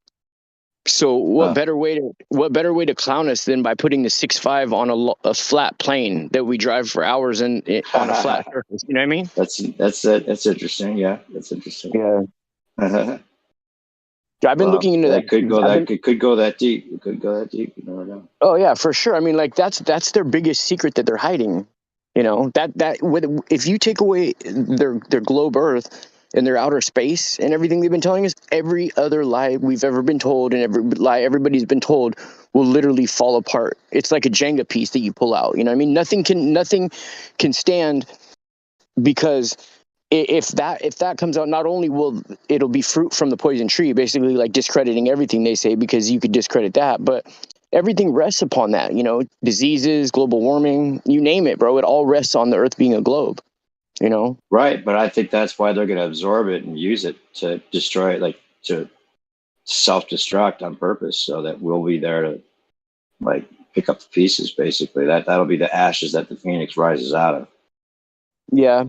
You know what? I'm going to make a prediction. I'm going to make a prediction that the reason why, how Trump was said like fake news, right? Well, so I think there's going to come a time in the near future when the news is going to be shown to be fake, right? And they're going to cancel all the news networks because of somebody that comes up who's, whatever. I don't know if you call it the Antichrist or whatever, but there's going to be a world leader that's going to expose all this. I don't think he's going to expose the flat Earth, but he's going to expose a lot of stuff, and people are all going to follow him, and they're going to create like one news network. Yeah, Trump, right? I mean, I don't know. I don't really like to make speculation. For a while, I thought it was Trump's son-in-law, Jared Kushner. But I mean, I don't know. I can't really speculate. He's not dynamic enough. I think they're going to use Trump. I think they're going to use Trump for that. It could be, bro. It well, I mean, he's got. You know? Do you know he's coming out with? He just announced he's coming out with a truth app. Oh fuck, that's right. That's funny. Yeah, Don't doubt it, set bro. up. He's already campaigning Save America. So that we're going to war. Yeah. We're World War III now with Russia. That'll last until the ashes that were left in by 2024 or whatever, when Trump takes back over the country and becomes the world leader that he's kind of being set up to be. There's a lot, and then they'll have some vindication for the QAnon people. But even though they've been psyoped this whole time, it'll seem like they've been vindicated to some degree. But it's kind of a big Trojan horse of sorts, because it'll be like a militarized internet. And because truth is now because it was so obvious that the news is fake, they've made it obvious on purpose so that then we could have this truth movement kind of get their day, but then it becomes like restricted, and it becomes like a fascist truth. Then it becomes like the truth. You have to tell the truth, as we can't allow fake news to even be a possibility anymore. We're gonna tell you what the truth is. You see how to reverse it? Yeah, totally, bro. Yeah. So, it's funny how they went from the thing that was happening in Canada. They seamlessly shifted right to the Ukrainian thing. You know what I mean? Oh yeah. Well, yeah. And they ended the masks and stuff like that. Like it's time for us to hunker down and be in war now. We can. You're not going to want to go outside anymore after the tsunami or whatever they're going to do. Who knows? Yeah. All of a sudden, we don't get along with Russia anymore. If that's none of that's just even real. The Antarctic Treaty Trump's buddy with them, so he can go back and pick up the pieces and then make up with Putin, and it'll be like. Well, the thing is, I think it's all just a play, bro. Everything, you know what I mean? Absolutely. It totally is, bro. I mean, I tell people all the time, dude, don't believe in all this stuff, because there ain't no war. If anything, it's just to get the people who would potentially be resistance all in one area, so they could test them with their things that they poke in them before they start basic training. Yeah. But the Antarctic Treaty trumps all war, bro. If people start keeling over from the pokey poke, then that'll give Trump all the more reason to. Although he was the one that fast tracked it and came out with warp speed. Yep. So a lot of people don't even realize that. Yeah, exactly. He can't be anti-vax, but he acts like he is. Like he's against the mandates and stuff. But it's all a play. There are real consequences, though, just like we saw with a lot of these small businesses losing. People lost their lives. People lost their. There have been people that have died. Young people have died from these fucking shots. All kinds of stuff. It's crazy, man. There's real consequences, even if it is a play. It's the fucked up part. Bro, all the mom and pop stores, or not the ones that were major chains that were allowed to reopen. You know what they all had in common? What? They were all members of the Rotary Club, bro. Oh, really? They got a lot of help. About that, huh? I know about it. Not what. I didn't know that. Look into the Rotary Club. It's just another version of the Freemasons, bro. Yeah, just a spinoff, right? Yeah, I mean, they even have a flat Earth wheel symbol for their symbol. Interesting. Okay, well, I'll look into that. Sure. So the Rotary Club, I think if I'm not mistaken, owns or is responsible for 92% of all the foreign exchange students programs in the world. They have huge programs and everything with foreign exchange students. So just think about that for a second, Wow. Yeah, it's all a club. It's all a big club, for sure. Yeah, the Freemasons and even a lot of these religious, Mormons and stuff, seem to be like a spin-off of that whole group of people, for sure. Yeah, they basically are. They're just under a different name. Like Rotary is just a different name, Yeah, they're like, go if you can go get people to listen to you and become your Scientology experiment, we don't care. As long as you control them, we control them through you. It's all much, big, it's the Hydra, for sure. You can name it whatever you want, but you know the deal. Yeah. And lots of justification go along with it. I mean, it's sophisticated operation in so many ways that, I mean, why wouldn't it work that way? You know, like people ask, why would they lie? Well, why wouldn't they lie? Right? Right. When people ask me why would they lie, I ask why would you believe it? Right. You know, Yep, hey, that's the thing. I've had people literally get in my face. Even my own brother, bro, got in my face on his birthday dinner at a restaurant. Stood up like he was gonna hit me because I was telling him that certain events, as far as like what happened on college campuses or high school campuses. I said these things are fake, and he got up in my face like he was gonna hit me, and he told me, "Hey, I've worked with people who have worked on these cases, and I've worked with the victims too. And how dare you say that and try to take away from?" I'm like, I thought about it later, and I'm like, dude, what I was telling you was good. I'm telling you nobody died, and you're mad because you want somebody to be dead. It's Yeah, like, I say fuck. that too. See how twisted it is? Yeah, It don't make any exactly. sense. Like, aren't you happy? Yeah, exactly, bro. Isn't that a good thing? Isn't that a good Bro, thing? Well, it's kind of a good had and bad thing.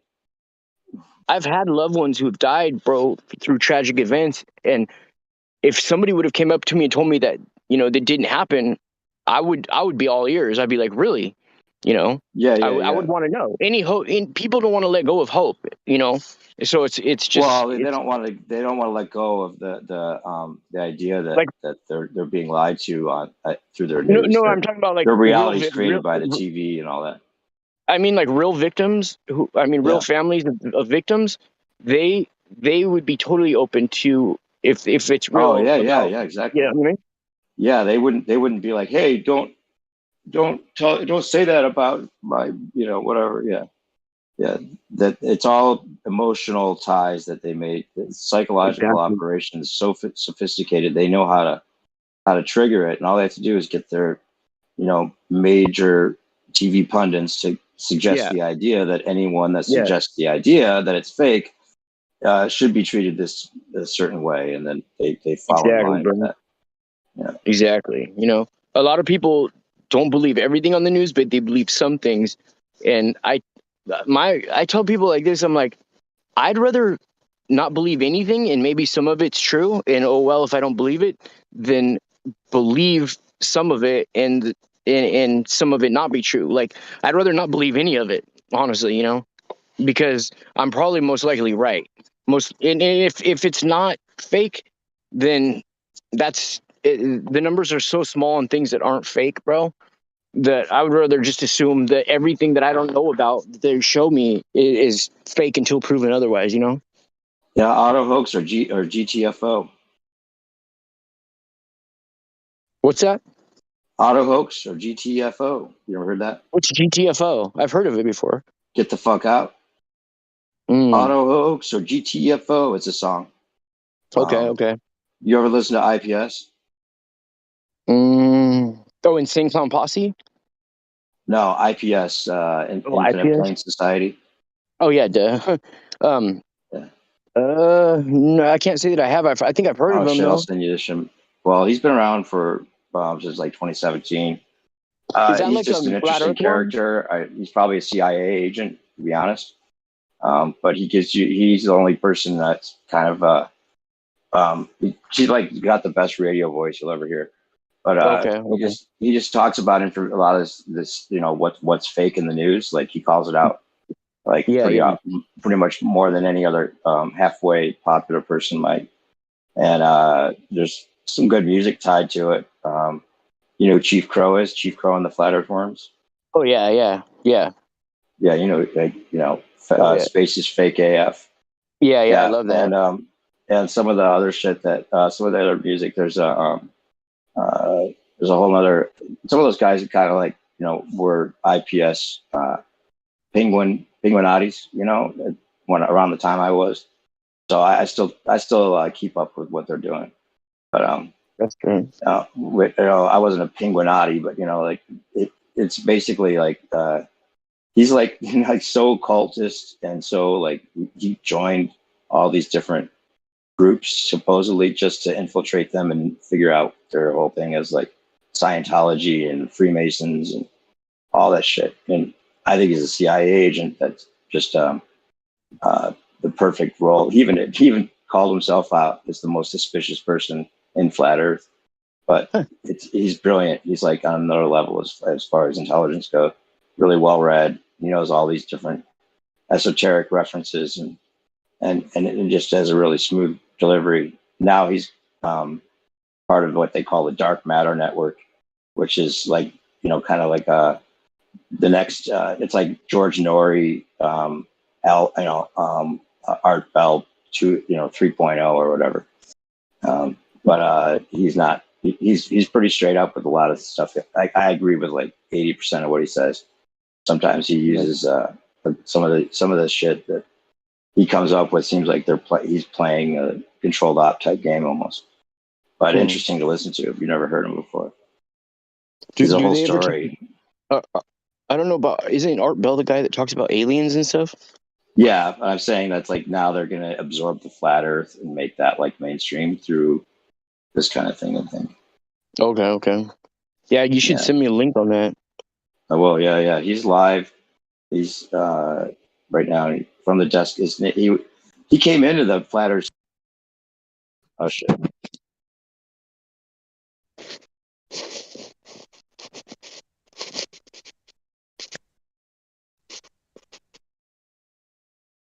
Hey, my headphones just died. But yeah, he came into the flat Earth scene and took on like he stole like all the major flat Earth dudes' name. Like he went into supposedly he went in, unless it was green screen, some people suspect, but it seemed like it was real. He went into the city council in Albuquerque where he lives and talked about space and malfeasance on NASA's part kind of thing, but used Mark Sargent's name as when he was in before he made his thing. He called himself Mark Sargent, I guess. And then he went and took Matt Powerland's name for like a radio interview that he did. It's like if Mark Sargent's a Freemason, then Tim Osman, as he goes by, is the Illuminati. That's the kind of parallel I'd make. Like somehow that's the kind of like hierarchy there might be going on there, because he went and took Mark Sargent's name, got away with it. I mean, like, what are they going to do? But he basically came in and just said, "I'm here," and then called out people for being domers, and then took Matt Powerland's name for something else, and then Flat Earth Asshole went and visited him, and then people caught him like flashing some weird shit with his hands, and that kind of made him seem a little more like, what the fuck? And anyway, but he did some cool things when he first started. He like made he hosted and organized a flat Earth art show in Albuquerque, and a bunch of us were like new at the time, didn't know what the hell was going on with this. Like we're kind of fresh into it. People were still kind of still in shock mode with this being a realization. Some of the flat Earth art was cool, and that whole event was cool, in fact. But then we had what we called FEMA. I wasn't at that, but I didn't go to either of these things, but I was kind of there and online. Anyway, there was FEMA camp in Denver, Colorado. That was kind of a cool event too.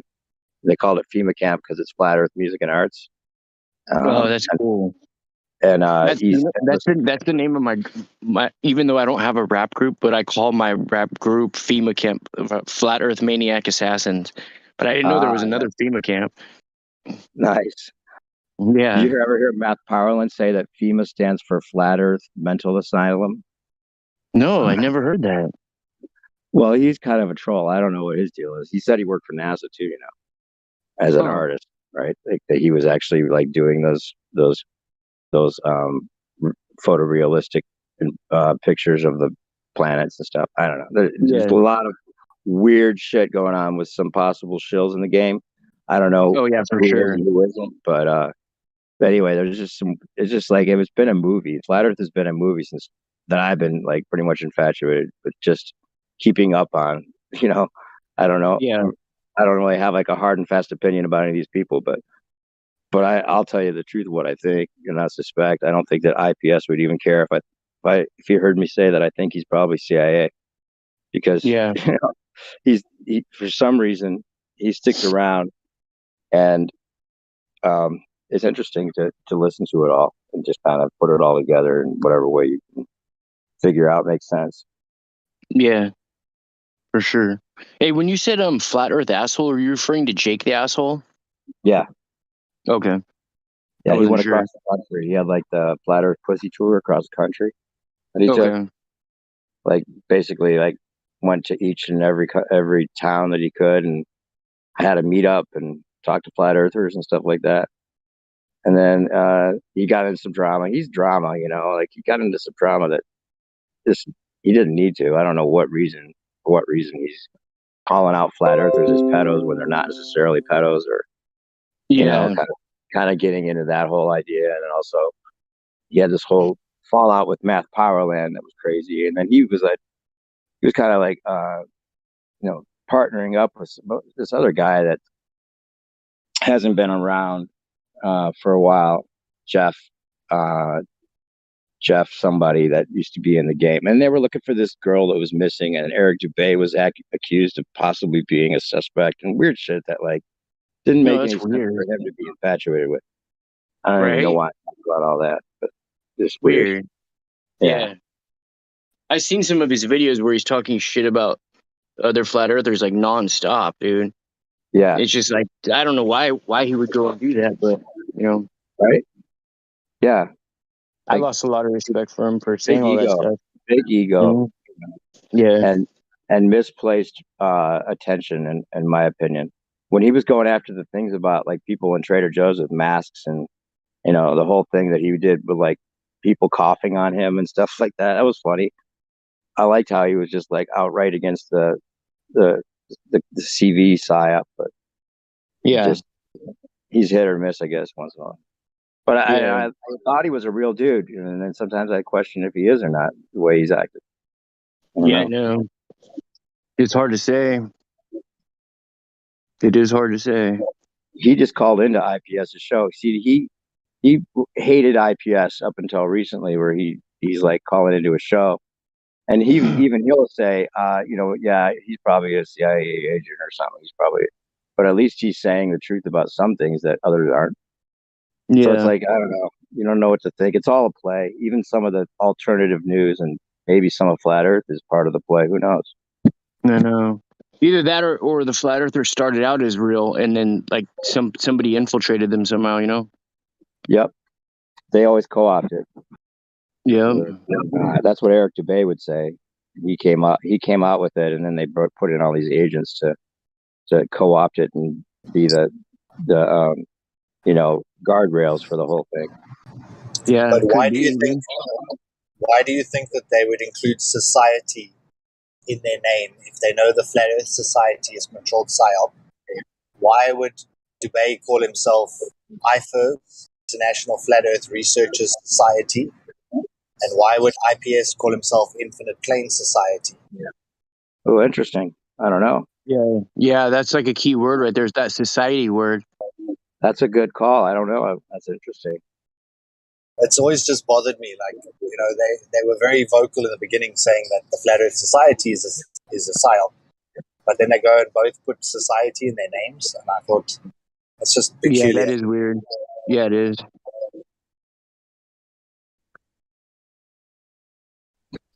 Okay, I'm sending you the IPS. Tim Osman, and that's one thing I left out. You know who Tim Osman is? He was like biggest like Glober troll around for a long time, and he stole his name and called himself Tim Osman with a Z.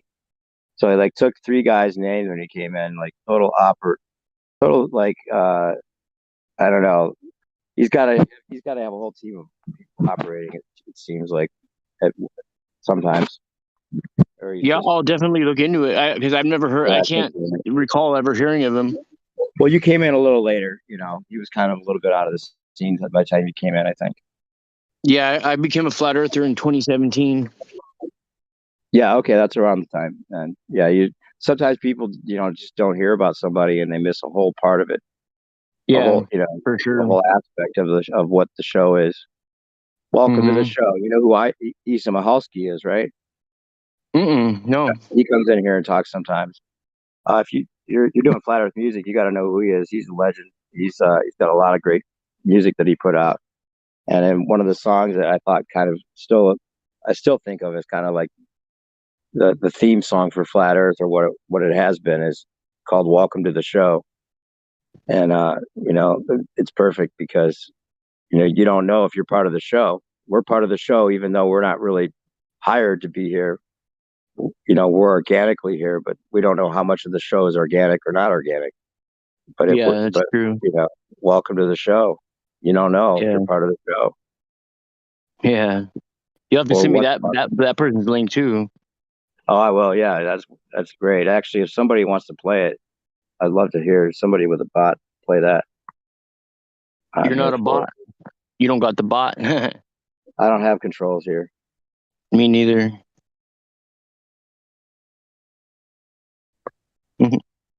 Roger here. I like that parallel you just made with Flat Earth Society and IFER being society, and then Flat Earth. I wonder if there is a society type link, or if that's coincidence. Solar. It's a good call.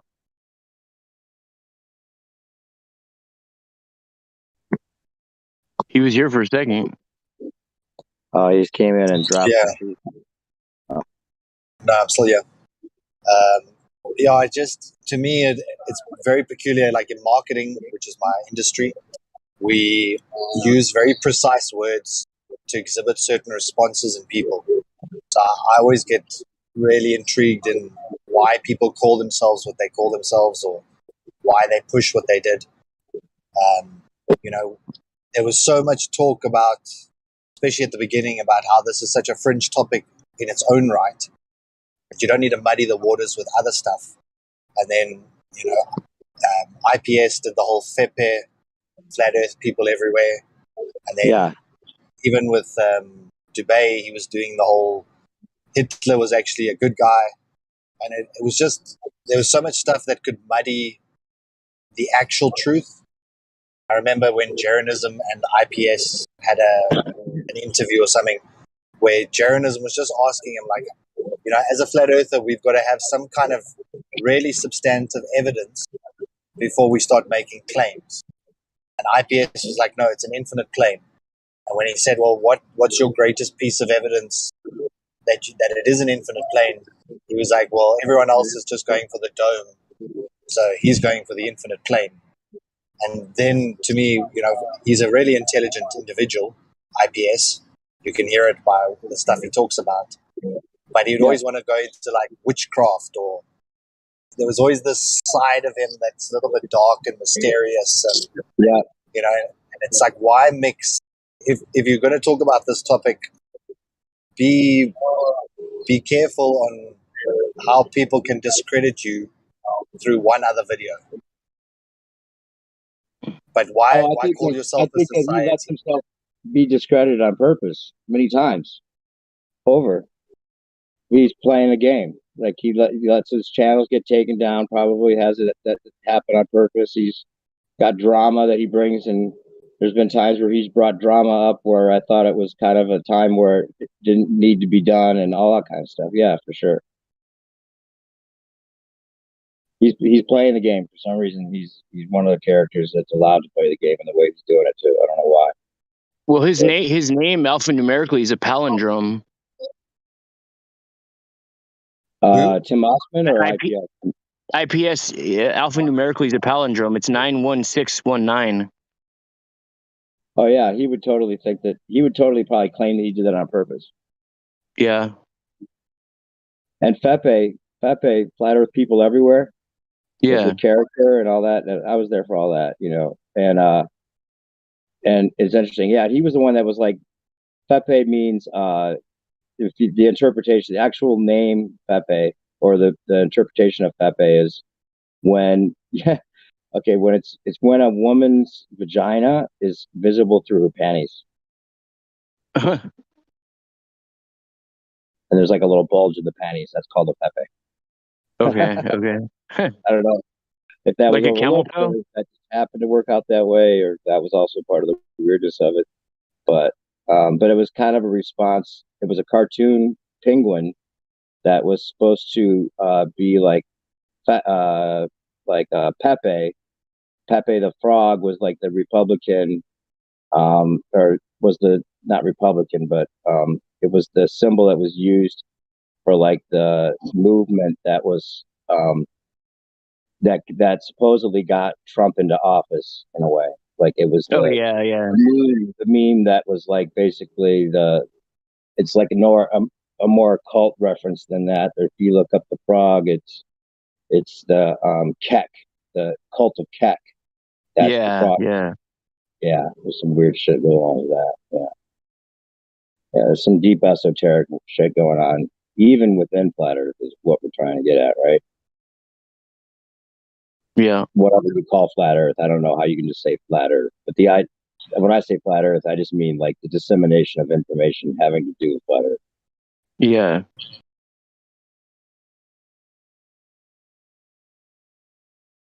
And I say at the same time, and I can understand why someone might say it's infinite until proven otherwise, because I can't imagine what an end to reality would look like, Yeah. or how there ever could be one. So Yeah. even if there's a dome or like a place where you can't go any further, what's on the other side of the dome? More reality, Yeah. right? It can't be a Yeah. non-reality. Yeah. So even if we're enclosed, that means that there's more something outside of this enclosed area. It can't be all of existence. Yeah. So why wouldn't it? How could it not be an infinite plane, in my opinion? But that's not from IPS. That's from my own deduction. I think some things weren't meant for us to know, though. Maybe. I don't know what's meant though. Like, is there a meant that I even could look up to see what was meant? But I understand what you're Right. saying. Yeah. It does feel like there has to be limitations, but yeah. But Sure. also, like your encounters in your real world has formed the belief or the we have. So when you think of, like, if I come to a boundary in our real lives, say your house wall, you walk outside your house and you can now view your house from outside. So we're used to having boundaries that we can cross. But say, for example, if you were born in a factory and you'd only ever lived inside those walls, you wouldn't even know to go or want to go outside the room to see if there's anything more. And I think that that's also a very interesting sort of the edge of the world that we know of. Some people claim it's like a video game, that it's just not rendered. So you kind of get to the edge of the map on your video game and there just is no more floor. There is no more wall. There is no more ceiling because it was never needed to be rendered.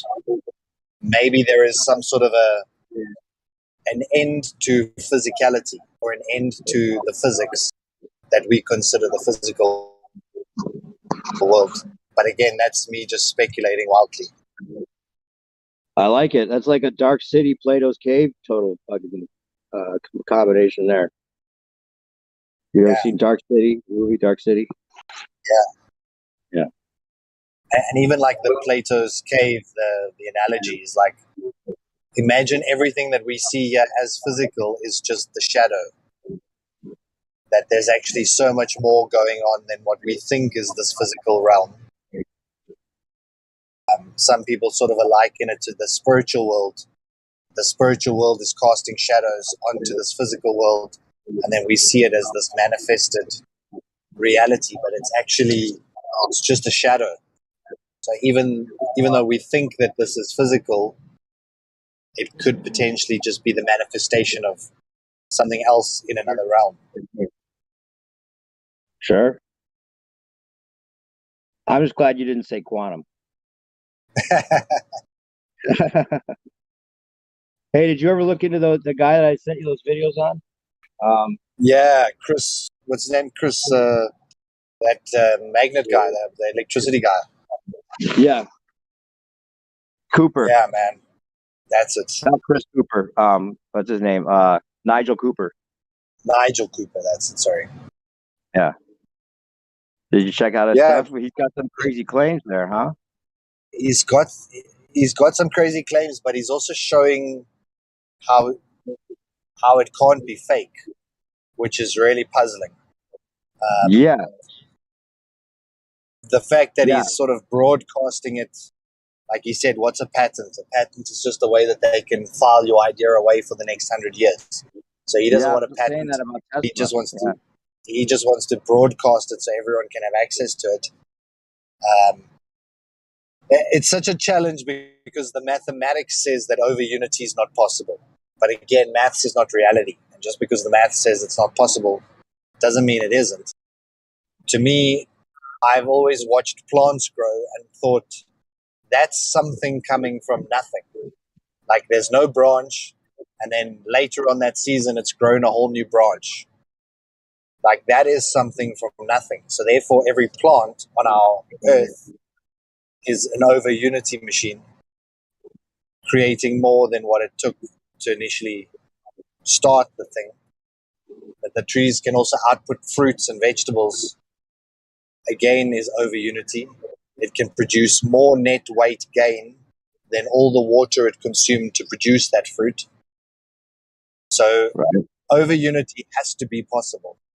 The fact that we Right. have this etheric field, I probably shouldn't claim it's etheric, but the fact that we have this field that we're in, that some people Right. call the ether, a field never gets depleted. So if you put a magnet on the table and you put a ferrous cell around it and you look at the magnetic field lines, the field lines never deplete. So even if I interact with the field through other magnets or whatever, the field never drops. Now, if I can extract any kind of energy from the field while the field never drops, there again I've created over unities. So again, it's only impossible until someone does it, you know. Well, it just seems, yeah, like you're saying, there's definitely nature itself shows that, and magnets are free energy. Period. I mean, just can they be manipulated to give us the torque and the things that or the power that maybe he claims? You're the perfect person to send those to, because I think you're going to try to recreate some of that stuff, right? Yeah, exactly. Maybe check to see if some of his theories check out. Is that your plan? Yeah, I would love to do it on an actual large scale and record all of them and all that. But I think I'll just play around a bit until I find something noteworthy. But it's such an amazing thing because it's even the magnet is not the power; it's the field. Right. Field that's being interrupted by the magnet. And if Right. we realize that and the field is limitless, then we have limitless power at our fingertips. We're just not extracting it. Yeah. When he talks about that, it's not like he's just LARPing. And he's that does make sense the way he talks about it. Like the 10 magnets. Now we've got people think about just the ends of the magnets being where the power is coming from, but it's actually the middle that is emanating these fields that we're not even talking about. That's crazy. Well, that's the one thing that I do question him on, is that the Gaussian flux on a magnet is around the edge. So if you look at the strongest point of a magnet, it's right at the outer edge of the either north or south face of that magnet. When you look at the center of the magnet, there's actually it's almost like an interference pattern that kind of cancels out the strength of the Gaussian flux. So most people think automatically, like, here's a big circular magnet, it must be super powerful in the middle, but it's actually right along the outer edge of that large circle where it's got the greatest interaction with the field. And it's the same thing when you magnetize seeds. If you magnetize seeds, you'll notice about a third growth larger, like 30% larger, 30% quicker, 30% higher yield, just by simply exposing a magnet to a south side of, simply exposing the seed to the south side of a magnet. And then I also found that the edge of the magnet produces a much stronger field, or that's kind of where the seeds want to sort of. So what I did is I took a big circle magnet from a speaker, a small little aluminum and put it in a container so that that container could be stuck down onto the magnet, and then put all the seeds inside that container. So I can move the container to the middle of the magnet or the edge of the magnet or the side of the magnet, because there's actually a magnet at the bottom of that container. But as long as they're all south aligned, that we're getting that south pole field, or the molecules are being aligned to that south pole field, suddenly they grow in a way that you've never seen before. And then when you start looking at Hyperborea and Agatha and all those stories about the world tree at the center is actually our south pole, because our north side of the magnet points towards it. Right. So the center of the earth is a south pole, which could Yeah. justify the larger trees, the larger life forms, the larger Right. plant growth.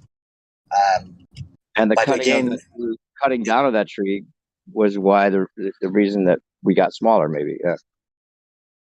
Yeah, that's something that also is very puzzling in my mind, is how did we shrink? Or were we a separate race that was always smaller? Or Yeah. Because Right. when you look into the history of it, giants are everywhere. The proof of giants are everywhere. Yeah. Sonny was just saying that earlier, and I was thinking if the giants are still alive, they still have them there, and maybe we even control them, like we have them, like we keep them like beasts in a cage, and they could just take them out at some point for this grand finale we're leading up to. Can you imagine, like, just making people believe they don't exist would then make the shock value of using them, bringing them out to, like, like Godzilla, like a real Godzilla type effect, people would be terrified. Yeah, and why are we so fascinated by that Godzilla, King Kong? Whenever there was a story about something larger, then humans are always very fascinated. Why are they giving it to us? Is that predictive programming? I hope not. And even the story of Gulliver's Travels. He lands on an island and there's suddenly all these small people who tie him up. And it's like, were we the small people, or were we Gulliver? Who were we? Right. Exactly. Yeah, that does change. I like Ewar's take on that too. One of the things he says is that they cut the big trees down so that the giants couldn't climb them to escape the flood.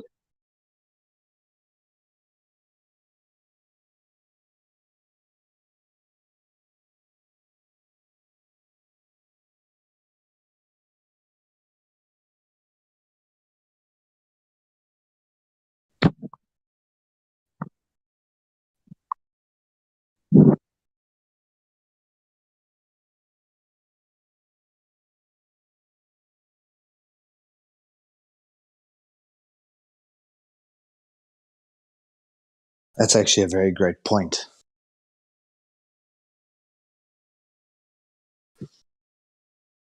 How could you flood a civilization if they had these ginormous skyscraper-like trees that everyone could just simply go perch themselves somewhere near the top and survive it? Right, exactly.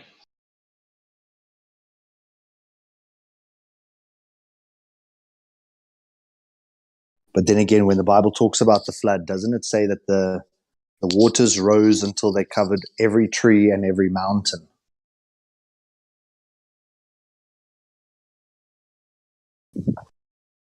Unless the elites knew the flood was coming, so they climbed up with their guns or their sticks or their stones and just stopped everyone else climbing up.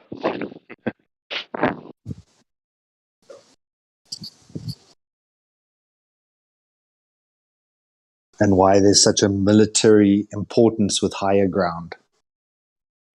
Yeah.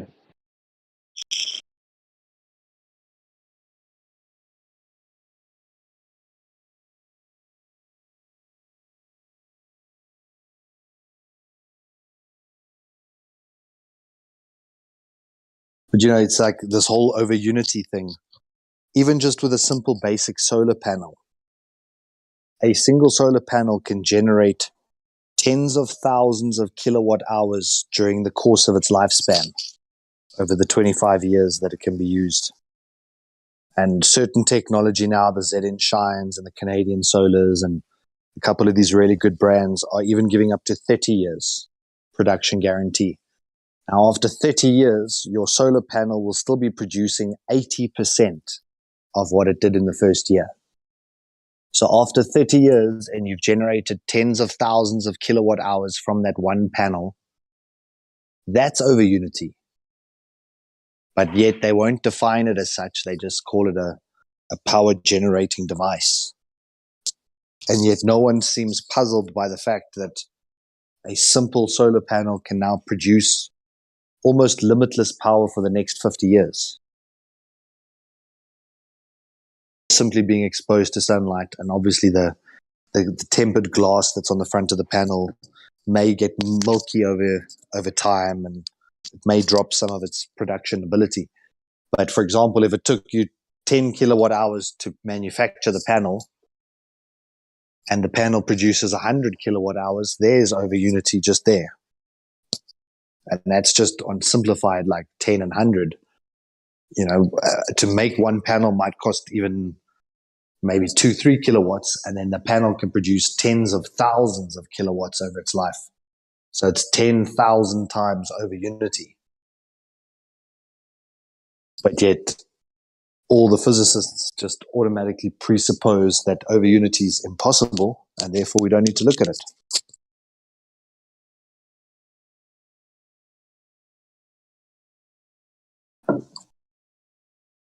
Or I was also looking. That's the narrative they're told to support. Yeah.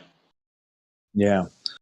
I was listening to a talk the other day about a guy who also he's been involved in military stuff since the 70s and 80s, and he was involved in Area 51 and a couple of those undercover projects. And he raised a very interesting point, that the fact that we have transformers and transistors in our electronics, if we were sending power wirelessly, his claim was that all transformers and all transistors would pop instantly, because you'd be sending too much power through the air, that it would actually cause those vital mechanisms in our technology to burst.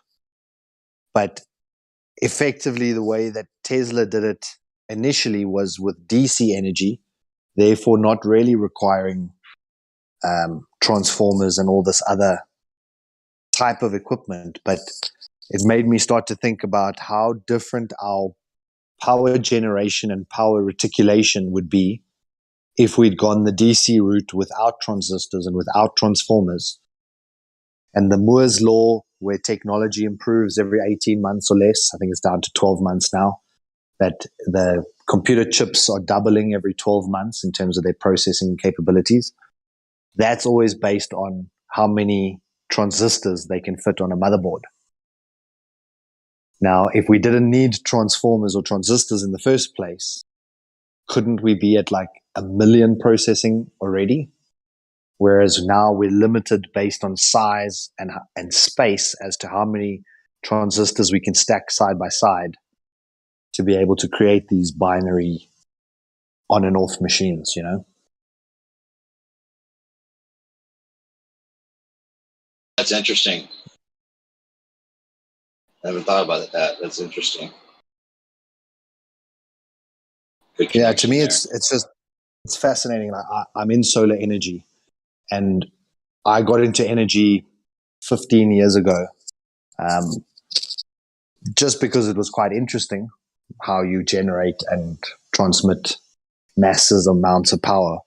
But as I started to learn more and more about the world around us, that everything is an electromagnetic relationship, and that if your heart stops, I restart it with 220 volts in paddles, like in the defibrillator. You're effectively running electricity into your heart, and your heart starts beating again. Now, if there's nothing more simple to say that you're an electricity being, that your very essence is run on electricity, so much so that if your heart stops, I can restart it using electricity. It blew my mind to think that nowhere in my education system, in all the electrical engineering and all that stuff, that no one had said to me, you know, you are basically a physical form of electricity. The same way that if you eat food for the whole day, you can still output energy. You can still go for a marathon run without taking a single calorie in. And that's the same as saying, okay, I'm going to drive my car, but I'm not going to put any diesel or petrol in it. In the real world, you can only run on how much fuel you have. But yet, in the human body, yes, we store fats and we store carbohydrates and all the stuff for later on. But even after 7 or 8 days of not eating, you could still go and run. You could still jump. You can still do all these things that should only be possible if you'd filled up your tank with new calories to be able to consume those calories in the conversion of the energy. Because energy shouldn't be able to be created or destroyed. It can only transfer, and then there's always loss or entropy in the system. So you always get like heat loss or friction loss or chemical burns, or so. There's always some kind of transference of the pure source of energy into some other kind with some kind of loss. And it's just the interdynamic relationship to me as well. Then it made me think, you know, electricity, the root word is El, and El is like Elohim. So is El, does that mean the creator? Is electricity a byproduct of our creator? Is it something that we've discovered about our creator? Or is it about the creation that we have this electricity, but yet we consider it godlike because of what we can do with it? It makes us feel like gods. Yeah, hydrotherapy was a thing that they just totally squashed and made obsolete. That they used to use that for healing and all kinds of medical practices, you know, with the tubs with electrified water.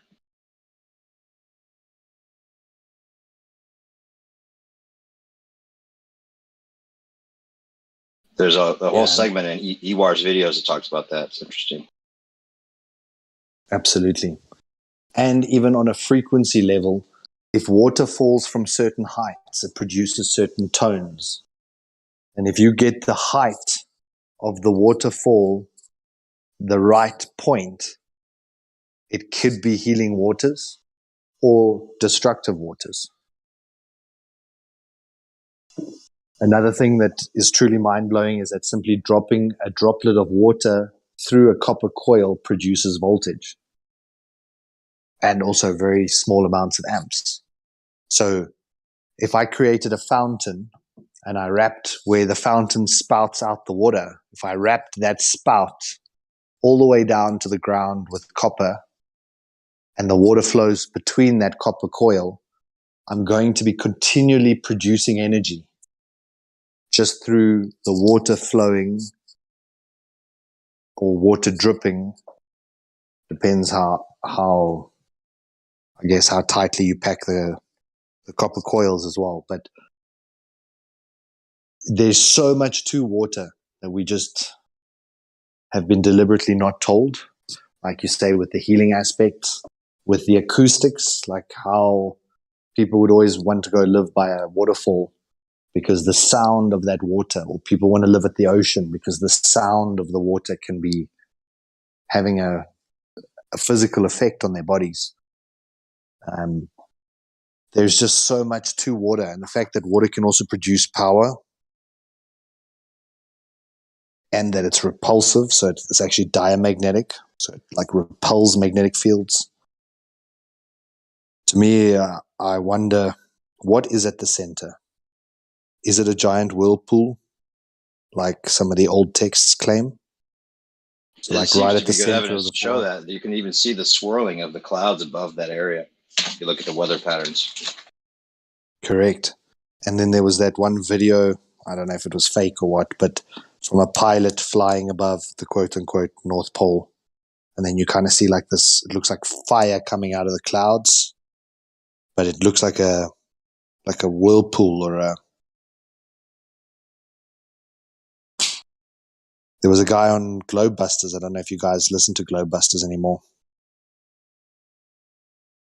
Once in a while. So there was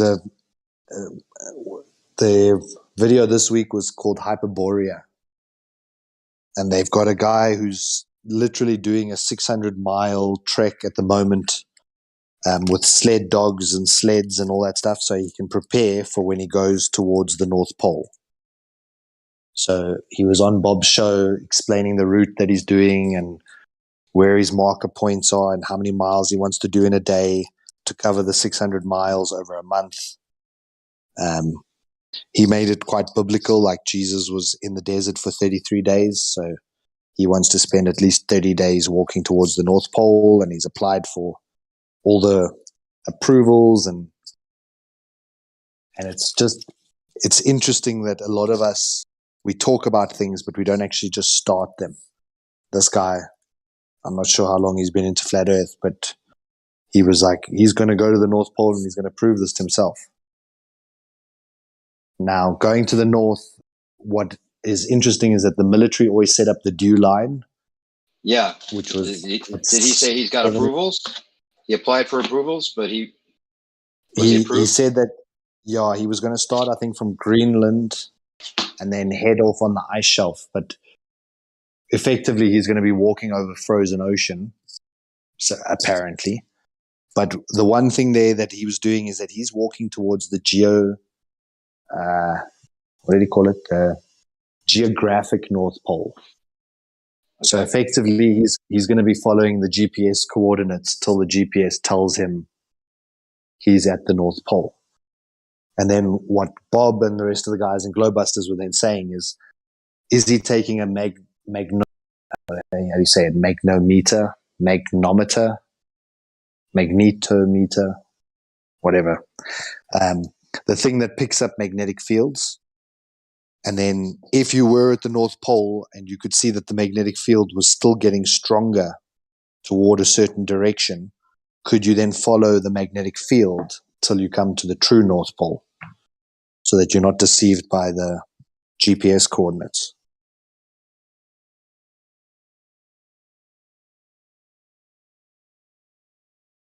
But the whole thing about Hyperborea, and he also raised some interesting stuff about Genghis Khan, that again, our textbooks, we were taught that Genghis Khan was this horrible Persian guy who just wanted to kill everyone. And when you go and look deeper into it, you'll actually see that Genghis Khan is linked to the Tartarians, and that Genghis was responsible for building any of the star forts. So there's some really mind-blowing stuff from about I think it was about an hour in or an hour and a half in. It's a 3-hour video. But I think there's so much to the north that we don't know about, man.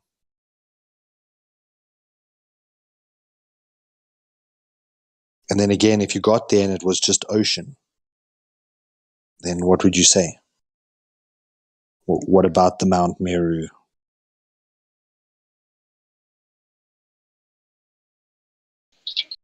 Well, the magnetic north is different than the geographical north, so I don't know how you'd use the magnetic field and make sure he was there. But yeah, if he was depending on some kind of magnetic attraction from the, Meru Mountain possibilities and stuff, that's another thing.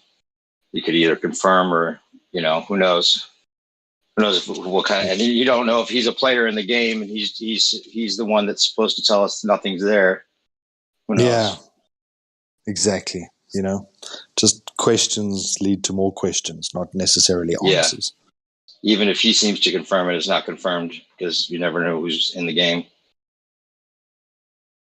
Yeah. But again, they've spent some time on the show talking about batteries, and because that's my industry where we're working with batteries all the time, it's one of my greatest debunks is that battery technology is very temperature specific.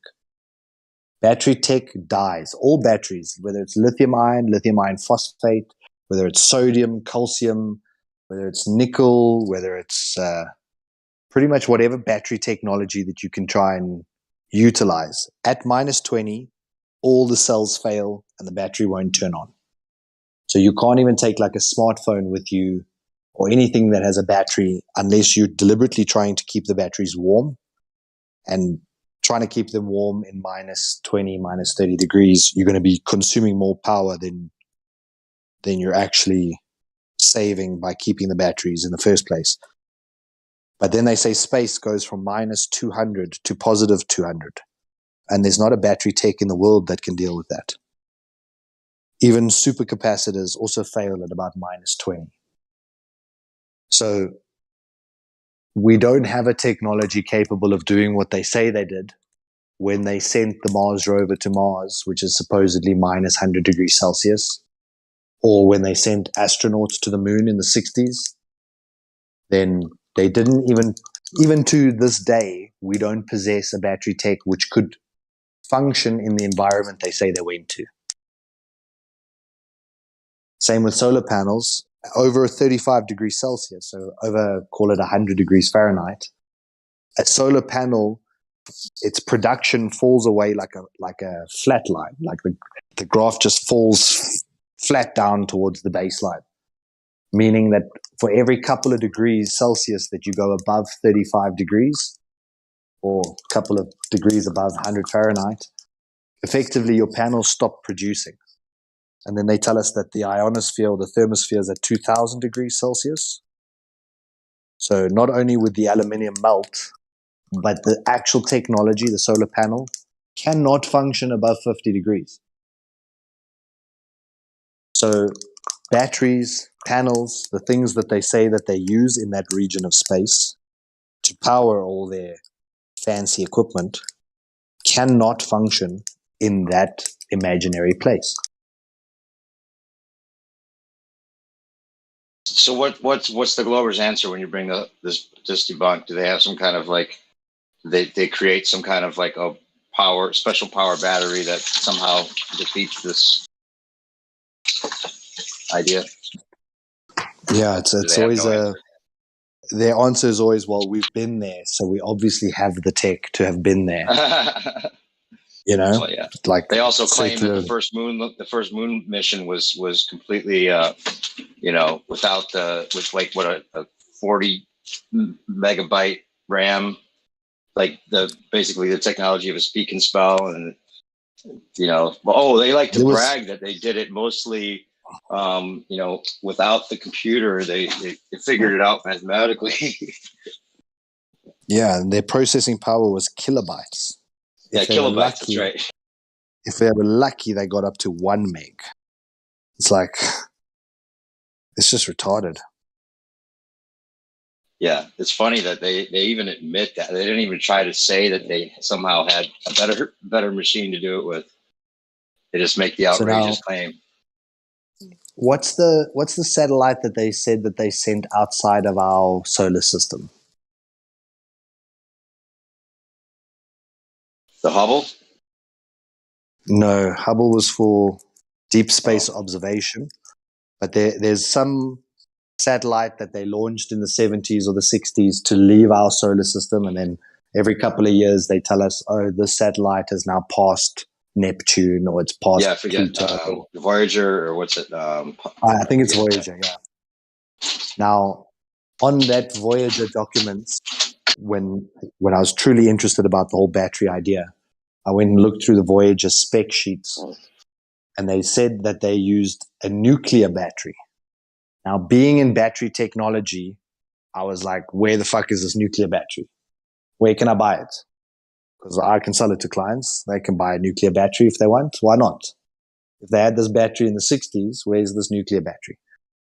When you go and look at nuclear power, how we produce power from nuclear, it's just an exothermic reaction. It's using heat to boil water, and then the water turns a turbine. So it's effectively a steam plant, and instead of using coal to burn, we're now using something that just automatically generates heat. But there's no way to turn that into a battery.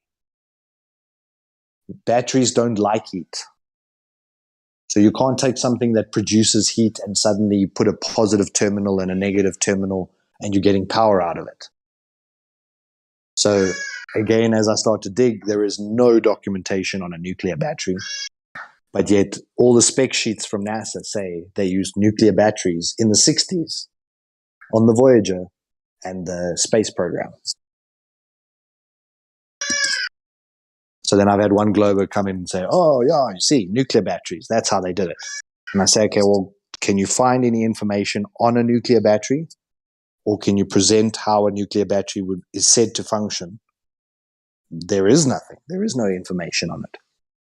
Then they say, oh, but it's a black ops budget. NASA wouldn't go into a place that they couldn't. Yeah, that's what I thought they were going to use. Yeah, obviously, they want to keep it secret. They don't want anyone else to find out about it, because if they found out about it, they'd have these, threatening capabilities. Yeah, they can always do that. They can always say that. Right? Yeah, but even I've chatted to like a Glober who's also in electrical, in the electrical industry. And when I raise the battery points to them as well, they go quiet for a few seconds because they can understand that this is a complete illogical, complete fallacious claim. And then they just seem to stay quiet on the point and then start saying, no, well, we know NASA did go there, so therefore there must be something that they did, and there must be. It's like, it's just, there is no rebuttal. Like I say, the solar panel one is probably the most effective because you can still get batteries that work up to about 90 degrees Celsius, but a solar panel stops performing above 50. So even just going up a couple 100,000 feet in the air, they say that the thermosphere goes up to 150 degrees Celsius. So even at that point, your panel would be rendered useless. And any point further above that, your battery couldn't work. So, but yet we watch them launch weather balloons with solar panels attached to them with batteries. And they have to make sure that the batteries stay warm enough so that they don't freeze once they go up in the sky. So we see technology that is utilizing this, but then it obviously can't reach the heights that they claim it does. Or that the temperature readings that we've been told are fact are not so factual. Yeah, I think that they get away with all of it just because that they're an entertainment industry basically, without documenting as such. But yeah, it's because they can always say it's just a government ops program or something that's not a need to know basis, that kind of stuff. They can make some people believe that we've got technology beyond what they claim, and get into the secret space program psyop as well. So it's like they're just playing with information, and they may say they may present it as fact, but if it ever came down to the fine print, that they're not lying about anything because they're basically telling you how fake it is. It's something like they didn't promise us the truth about this, even though we assume they did. Yeah, and somewhere else they'll put out the real truth, which contradicts everything that they've been saying. And then when push comes to shove, they'll say, but look, in this article, we did tell you guys. Right, somewhere in the, right. Yeah, they can change the truth whenever they want. They can say the moon's within our atmosphere and just change that in a whim. So it's not like we're going to press them to tell the truth. They're going to use us to make it seem like they had to fess up to something that was what they wanted us to that we're being led like mice through a maze is all I'm saying sometimes, if that's the case. What I've been playing with this week in my mind is there's one or two references to archaeological digs that discovered technology and then it disappears. The same way that they do with the giant skeletons with the Smithsonian. Mm-hmm. Then this guy who was talking about his work at Area 51 and at those various places, he said the first time that he was introduced to a UFO or there's another word for it, an unidentified either sailing vessel or So there's two Oh, types. There's ones that are in the air yeah, and ones the that are in under water. the water. Yeah. It's the USO underwater Yeah. or submerged object or whatever. Unidentified submerged object. Yeah. Yeah. Then when he was saying the first time that he was exposed to one of these vessels that looks completely nothing like what we've ever seen here on the earth, he was told by the original instructing officers that this was dug up in an archaeological dig, and their job was they had 2 years to try and run as many tests on the thing as they could to try and back engineer it. So their role was basically to try and cause this thing to short circuit or cause the thing to turn on or run certain tests to see. But he said it's the same way as like if you went back into the late 1800s and you parked a motorbike like a Harley Davidson just outside someone's front door. It would take them so many hours before they turn the key and realize that they can start the engine. They may then, after a couple of days, be able to ride around the block a few times on this motorbike. But when it comes time to say to them, what is actually going on inside this thing, that in the 1800s, they'd have no freaking clue that we've got piston rods and a crankshaft, and this is how much fuel gets injected, and this is how the piston strikes, and this is what's causing the forward propulsion. They would simply be able to like tinker with it and get it to start or get it to turn off. And he was saying that with their exploration, they were conducting every test under the sun that you can imagine to try and see if they can get this thing to turn on or turn off or to perform whatever it is that it's supposed to do. But the part that blew my mind was if it was dug up, say, 10,000 years ago, or that it's said to be from 10,000 years ago, how advanced were the people of the ancient times? So we know the pyramids, we know Machu Picchu and all these ruins around the world, which are way beyond our capability. Even with today's tech, we would still struggle to do some of the things that they achieved. Now, in life, we've always kind of thought, no, they got an alien spaceship from some advanced race out there in the galaxy somewhere, and then they're back engineering it, and that's how we got the iPod, and that's how we got fucking wireless charging, and all these stupid fallacious claims that we've heard in our lives. But imagine it was from human beings, but 10,000 years prior, that we were developing tech or utilizing tech that we still to this day can't even figure out, let alone understand how to back engineer it. It was just interesting to make that link between that if we found something, it was here to begin with. It's not necessarily come from outside of our containment. It was here. And then where that leads you. Right. Makes sense. Yeah. Like cathedrals, especially. They're more impressive than the pyramids, in my opinion. These things were like supposedly built without power tools thousands of years ago. They even put that, they even claimed this cathedral is 1,000 years old, and it was made with handcrafted artisans, duplicated these pillars and these exact replica statuettes that there's no way that anyone would put the time in to even think about creating in this day and age. And they had us believe that within 40, 70 years or something, these things were all put together in the same time. It's just ridiculous. There's just no way.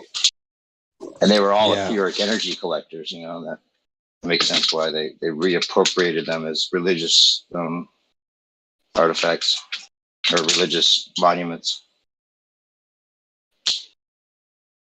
But why would human beings ever even try and achieve something on that scale? If you see some of these monuments, exactly. Yeah, it's like you have to think about it before you can plan it, before you can execute it. And someone thought that up in their head. Right. Like, how the fuck? Right.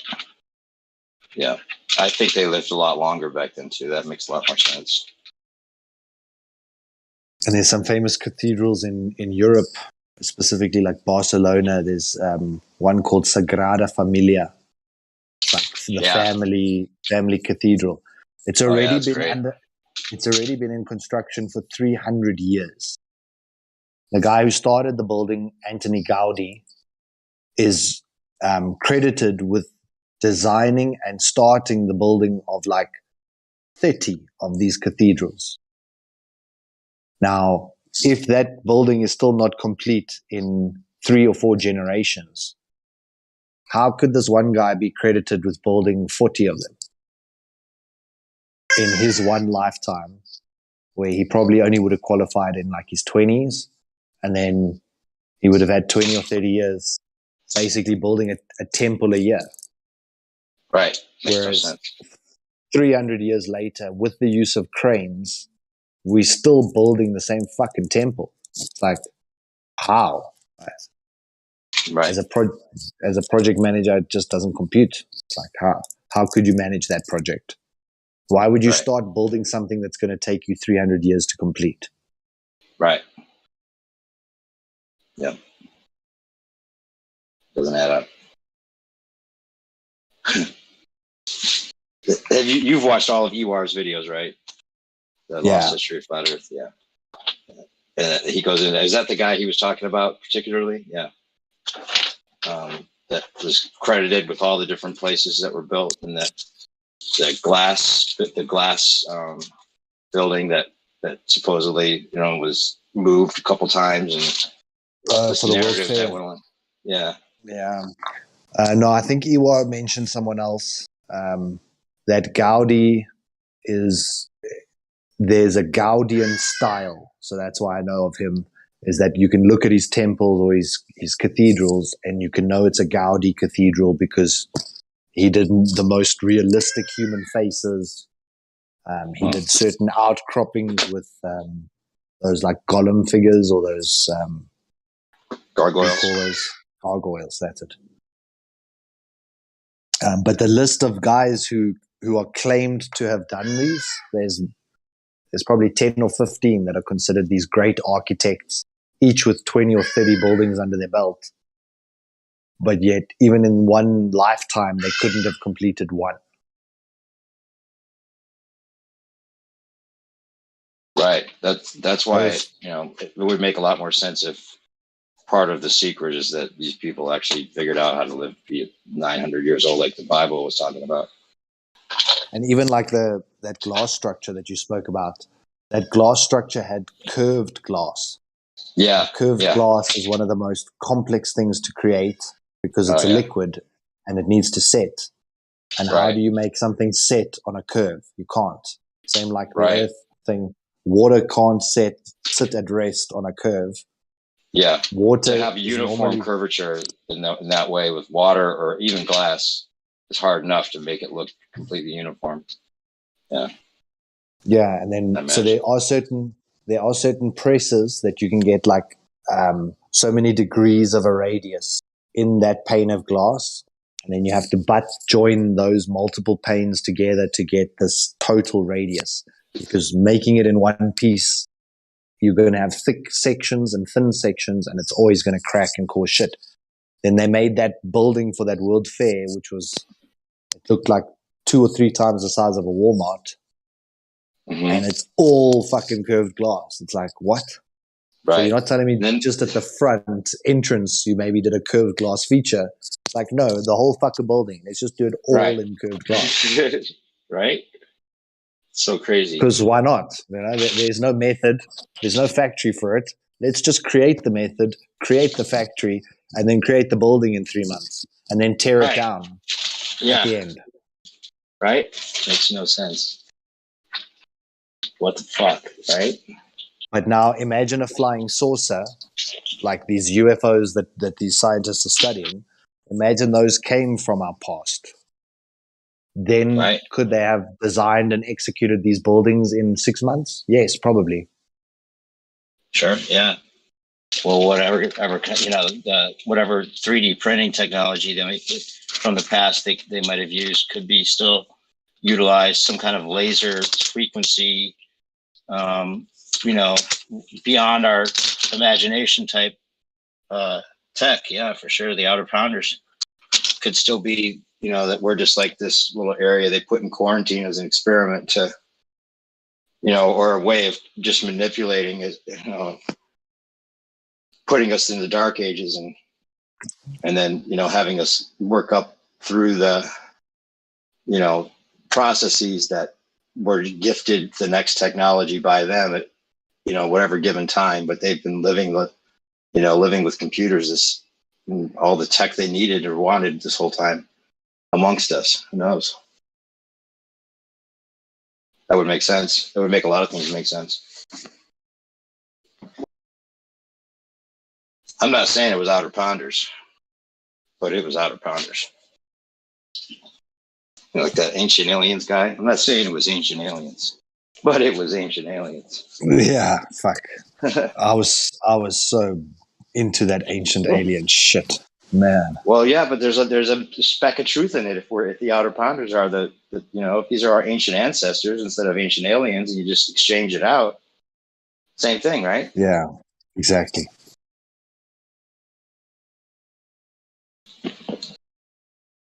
I mean, I don't know why they would make the nearest star so many trillions of miles away if they're making it all up anyway, and they wanted to get us to believe that there's aliens coming here from other galaxies with Earth-like planets. They didn't really set up the lie very well to support that idea. I think the distances were very much a patch job on something else, and then now it creates a new inconvenience with the alien narrative or us traveling to our next neighboring star system. I think it's going to take 3,000 years at light speed. Like, okay, great. So we know that that's a possibility, right? 3,000 years traveling at the speed of light. No, I think they're going to absorb the flat Earth and go with the outer pounder idea and say and scratch the whole space narrative thing and make it outer pounders and use the outer ponds like other planets. And so then it's a lot more of it's a lot more tangible, and they can use it's a much closer threat to use against us as well. Think about it. Would you be more afraid of outer pond surrounding our pond of continents with people of higher tech and intentions on telling us what to do, or would you be more afraid of an alien race somehow getting here from trillions of light years away?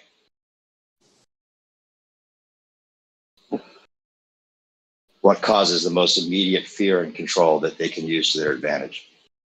Yeah, obviously the trillions of miles away. No, the one that's close and right on your ass. That's the one they want to use. I think that's where this is all leading, in my opinion.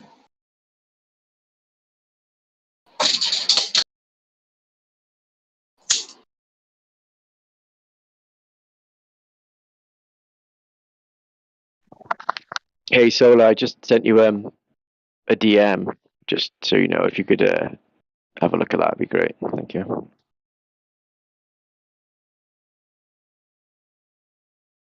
You don't want to share with the class?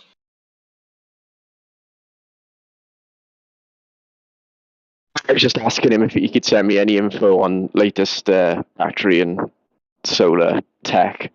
I just opened a can of worms with my brother, and he reckons that they had the battery technology and they could deal with the cold temperatures and hot temperatures and stuff. So I kind of... Oh, is he a Glober?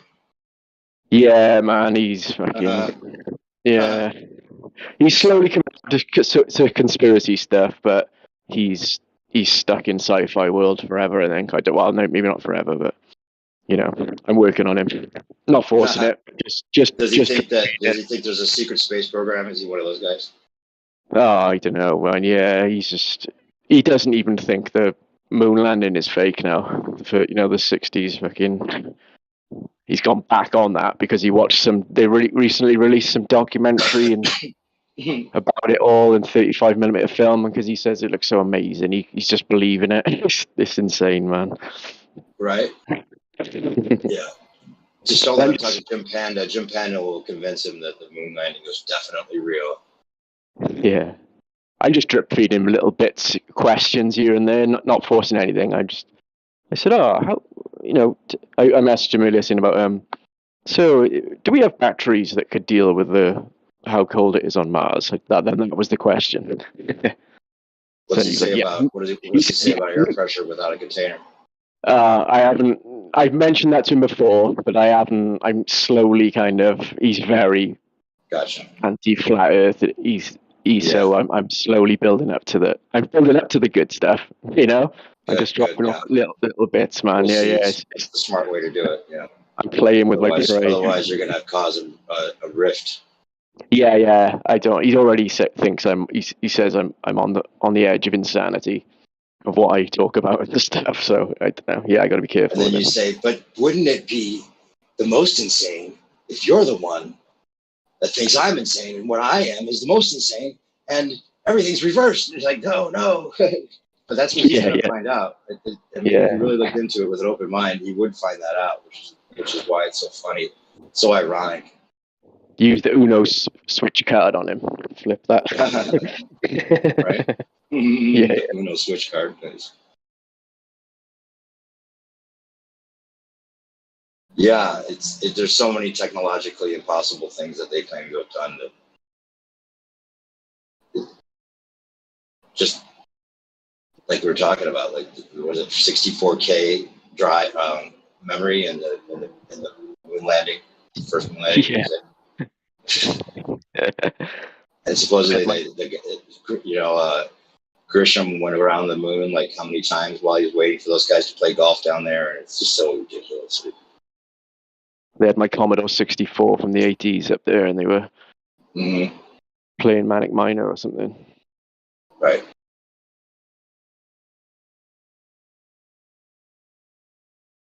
Some of them just need it, they can't let go, and that's fine. I don't think that flat Earth becoming popular is going to make it cool. If this is the cool kids hangout, what's going to happen when the mainstream absorbs flat Earth and starts making all these cucks act out on it? Yeah. Or they hire crisis actors to do something crazy, associated with flat Earth. Other people find out. I'm happy that I've found you guys and we all think along the same lines, and I can converse with people who are similar to me now, rather than just being on my own. Welcome. Yeah, I don't think I've talked to you before. That's awesome. I can tell you're totally on the tip of the beak. Yeah, I've been loving everything you've been saying. Well, it's nighttime for you, innit? But this morning for me. Yeah, I've got to hang up. I've been talking too long. You said about an hour ago you were going to go to bed. I know. Solar came out. I love to listen to Solar.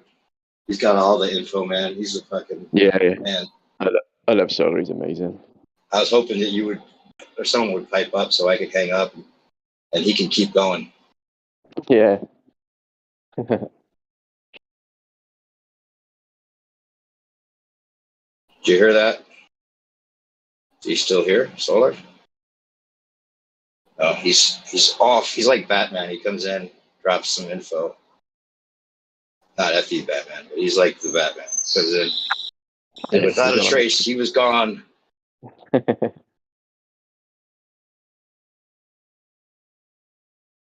I've got to get up in a few hours, so I need to hang up soon. But it's cool that you're trying to get your brother into that. Yeah. Thanks for I think there's going to be some interesting things that come about. We're going to play with the narratives, that's for sure. Oh yeah. Yeah. We're officially in World War III, as far as I can tell after listening to what Biden said earlier. Yeah, I think so. Crazy. What does that mean? Yeah, more fakeness, more manipulation. Right. With some real consequences. That's the problem. Yeah, true. Economy, hyperinflation, possible tsunami. What do they got in store for us? Who knows?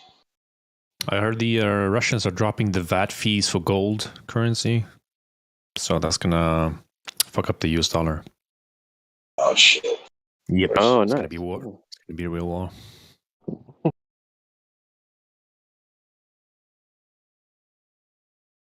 Well, let you guys continue. Good night. Take care, man.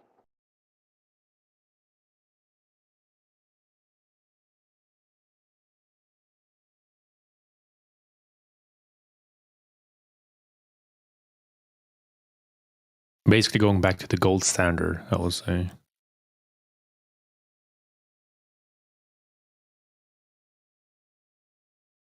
Yeah, I'm not too good with the financial stuff, so I don't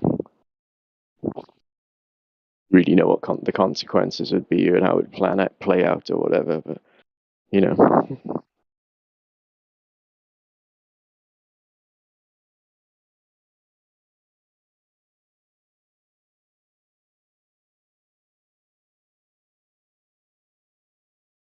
would him doing that force it to go back to the gold standard over the made-up magical one it's on now?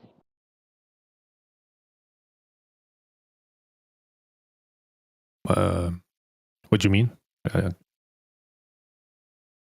didn't catch that. Because I don't know. I'm a bit not sure of it. I thought they'd moved away with the financial system. They'd moved away from it being like based on a gold standard, and they kind of took it to some made up fairy tale kind of make up numbers, print money kind of thing. And I've heard people saying if we went back to the gold standard, it would be better because it's a real thing you can. I mean, the petrodollar is kind of, on its collapsing point, and the wars are way out of it by other means to reset it. Where are you located, Quets? I think you told me before, but I'm struggling to recall where in the world you're positioned. Somewhere on the flat plane. Yeah, you don't have to say if you don't want to, man. No, maybe you didn't tell me. I live in Sweden. It's no secret. Oh, cool. I'm not no secret agent. Secret agent. I think I actually said Sweden. the town I live in it the other day, so I was like, "Oops, better not go too far." Oh no, it's cool. I don't mind sharing a bit.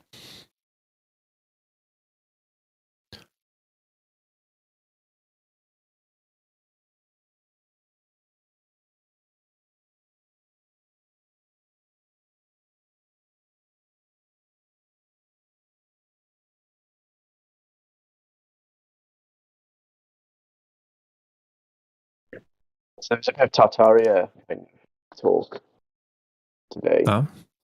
There was a bit of talk about Tartaria and world, what they call the world's fairs and things. I was actually speaking to someone yesterday about the world's fairs, and a lot of, how a lot of them, they say there's no way they could have built those buildings in the 2 years they said, or the 6 months they said. But someone's actually found some photos now of construction of some of these world's fairs that was previously like not being shown to us or whatever. So kind of, they think it's more of like a psyop conspiracy theory, like a fake conspiracy theory thing, but I'm not sure where I stand on it. You know what I mean? Yeah. I mean, the timeline is kind of diffused. The time they were building these structures, they didn't even have any power tools at that time, even. Yeah, that's the my first power tool came out like 1890 or something, 80s, 1885 maybe, I don't know, somewhere around that year. And they were building those buildings way early, way back. So I don't know how they did that fast, considering we don't have any proof of any power tools to speed up the process of with the amount of time they had to do the buildings in the show for the World Fairs. Yeah, so I don't know. It's a lot of things missing in history. That's you probably have to find the pieces that's missing. And and the photos of what he showed me, like he was saying that it would have been possible to build these structures. It wasn't like the big building structures. It was more like just smaller bits here and there that looked like they were built out of wood and plaster and stuff. So, but that's what they were saying. But some of them are still standing today. Yeah, that's it. Yeah, yeah. Yeah, fake buildings, whatever you want to call them. Interestingly enough, but yeah.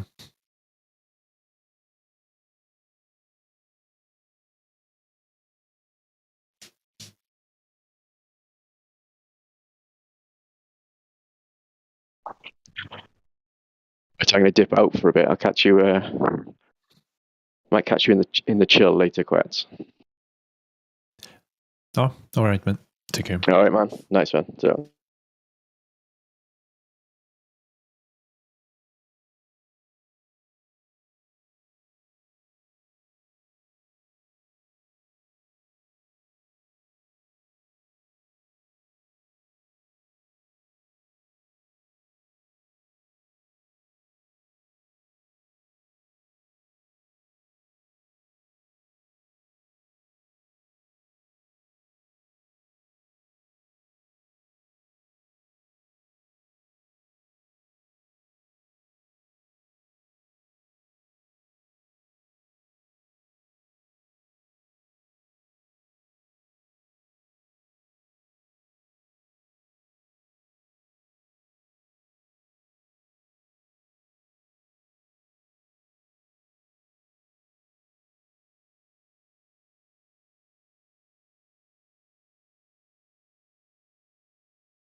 Good morning, ladies and germs.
Capital.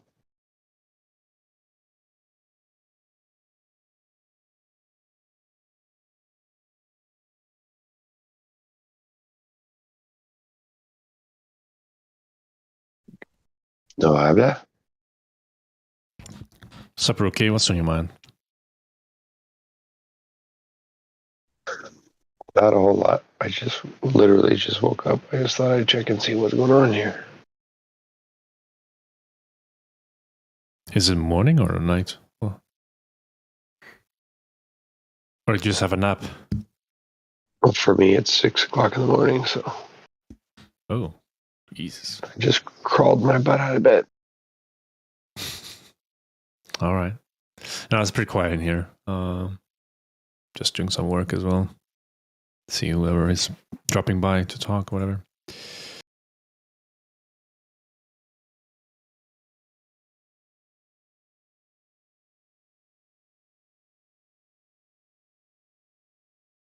What have you been up to?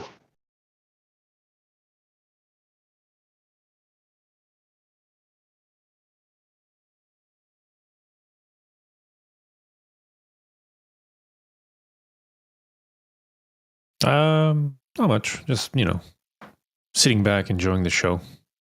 Whatever presents itself.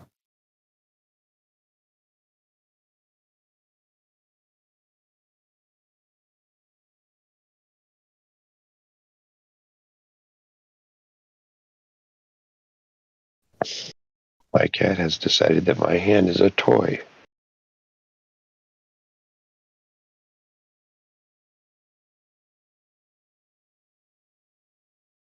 Yeah, cats are interesting creatures. I got one myself as well.